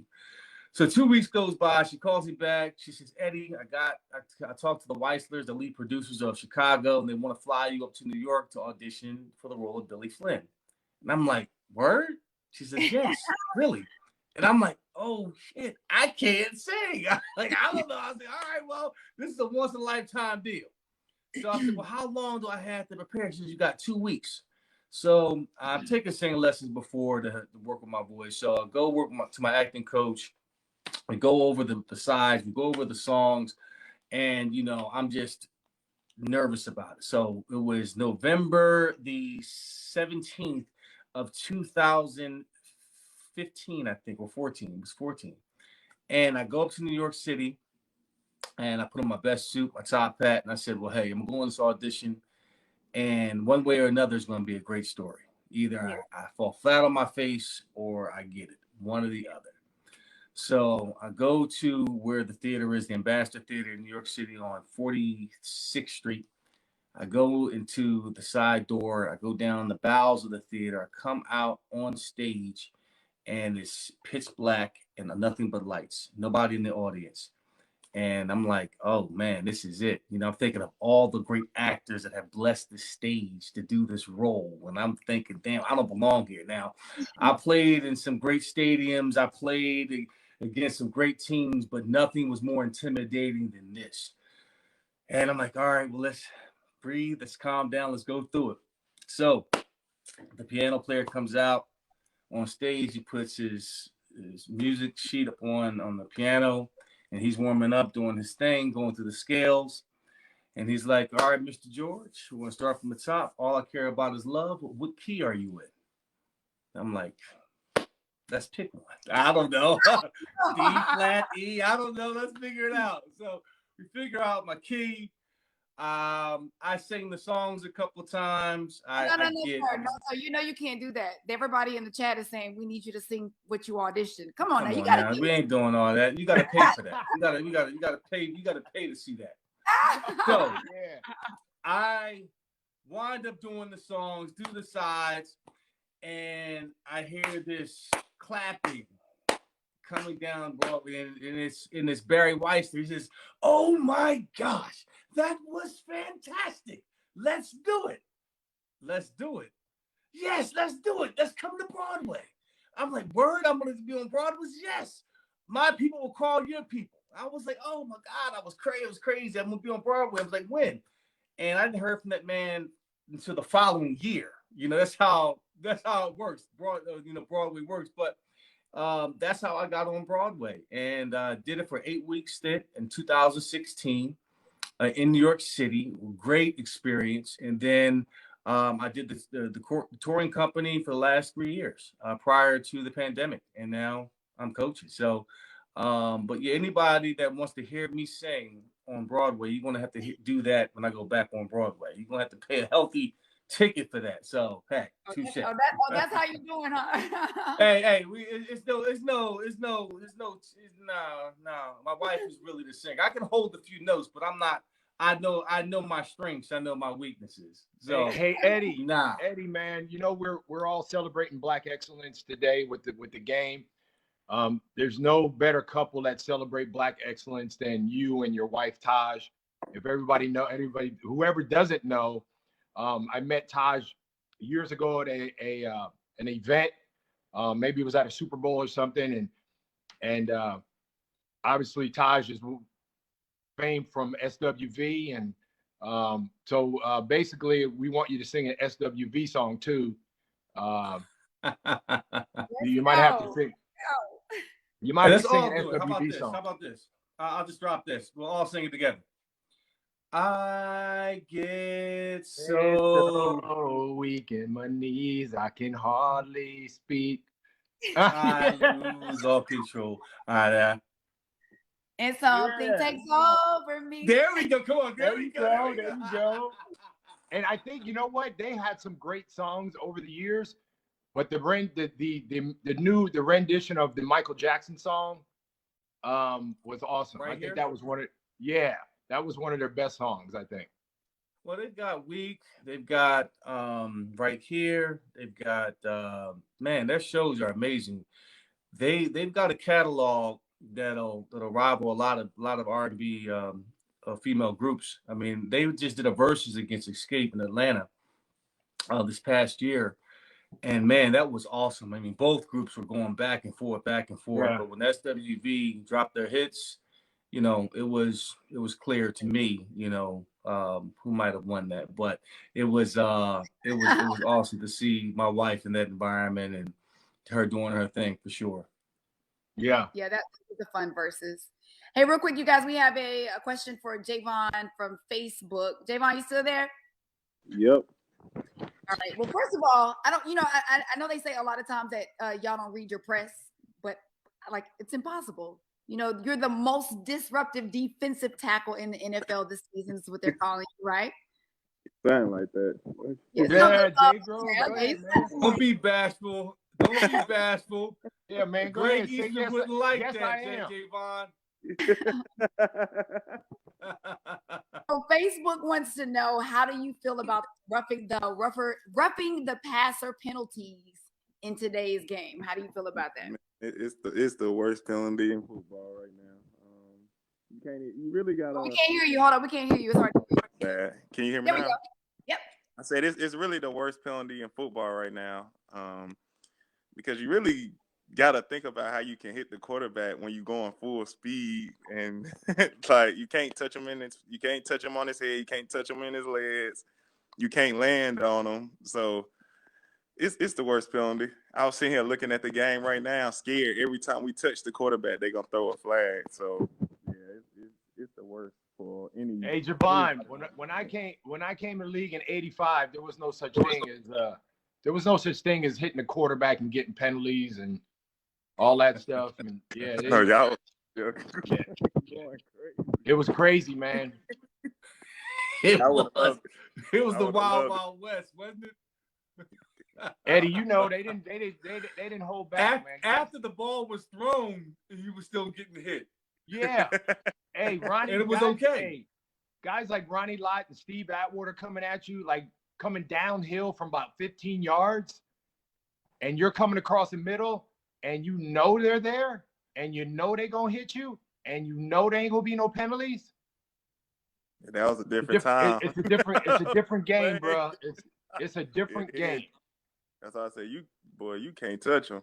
You really can't sneeze on the quarterback nowadays. They're gonna call a penalty. You're gonna lose the game. It's 15 yards, and they can kick a field goal and win the game because you were doing your job. What you do is what you're taught to do, and they already got their hand in their pocket ready to throw flags. I'm telling you, as soon as when he land on the ground, he throwing it. Yeah, don't hit Tom Brady either. I had one a few games ago that was real questionable. That had me upset, but I think I just touched his helmet a little bit, nipped his helmet when I brought him down. Didn't even land on him. So it's rough. Yeah. It's real rough now. I would have played another 5-6 years with the rules they got now. Oh yeah, you're right. Y'all can't get touched either. They don't touch y'all. Hey, Andre, Eddie, and Javon, we have, I didn't even know he was still in. He was on the third quarter. Marquise Bell, who is the #1 NFL draft prospect from an HBCU, he's on with us. Marquise, what's up, bud? Marquise, where's he at? Right here? What's up? How you doing, man? I'm good. Hey, now, how many years of eligibility you got left? None. I'm going, coach. Oh man, that hurts my heart, bro. Harris, well, congratulations on all your success, my man. Thank you. You guys are in here. You've been in his shoes before. Any words of advice for either entering the draft, if it's picked up, what he should expect? Any words of advice that you wish somebody would have told you before you got drafted, or even what to expect? I came from a D2 school, so I wasn't, just like HBCU D2, D3s. We didn't go to Ohio State. No, it's D. Yeah, it's D. So there you go. You only can really, I think the main thing, there's a lot of things. You only can control what you can control. And you got to let the chips fall where they may, but make sure you have more chips on your side than their side, so they don't have any question. Especially nowadays, the way the game is now, it's a lot different now than it was obviously when me and Eddie played. So you got to be focused, number one. Every time you got to do the extra stuff. I mean, that's always been the case, but it's such a high turnover now that it's always been a business. The NFL is a business. That's just the bottom line. And you don't want them to make a decision on you because you weren't handling your business. You got to handle your business. And as long as you know that every time you step on the field, they don't have a choice but not to keep you. So just handle your business and do what you know how to do, and control what you know how to control. And once you do that, you'll be fine. I would add to that as well, make them put respect on your name. Let them know who you are. Every day you show up before time. You show up taking great notes. You be a student of the game, and you wreak havoc on the field, no matter if you're in pads or not. If you're not getting into a fight, it's a problem. You know what I'm saying? Especially early on when you are making a name for yourself. Yep. So every day is game day. Every opportunity is an opportunity for you to separate yourself from everybody else. It is not how you start, it's how you finish. Andre, he came in his way from a D2 school, and he's an NFL Hall of Famer.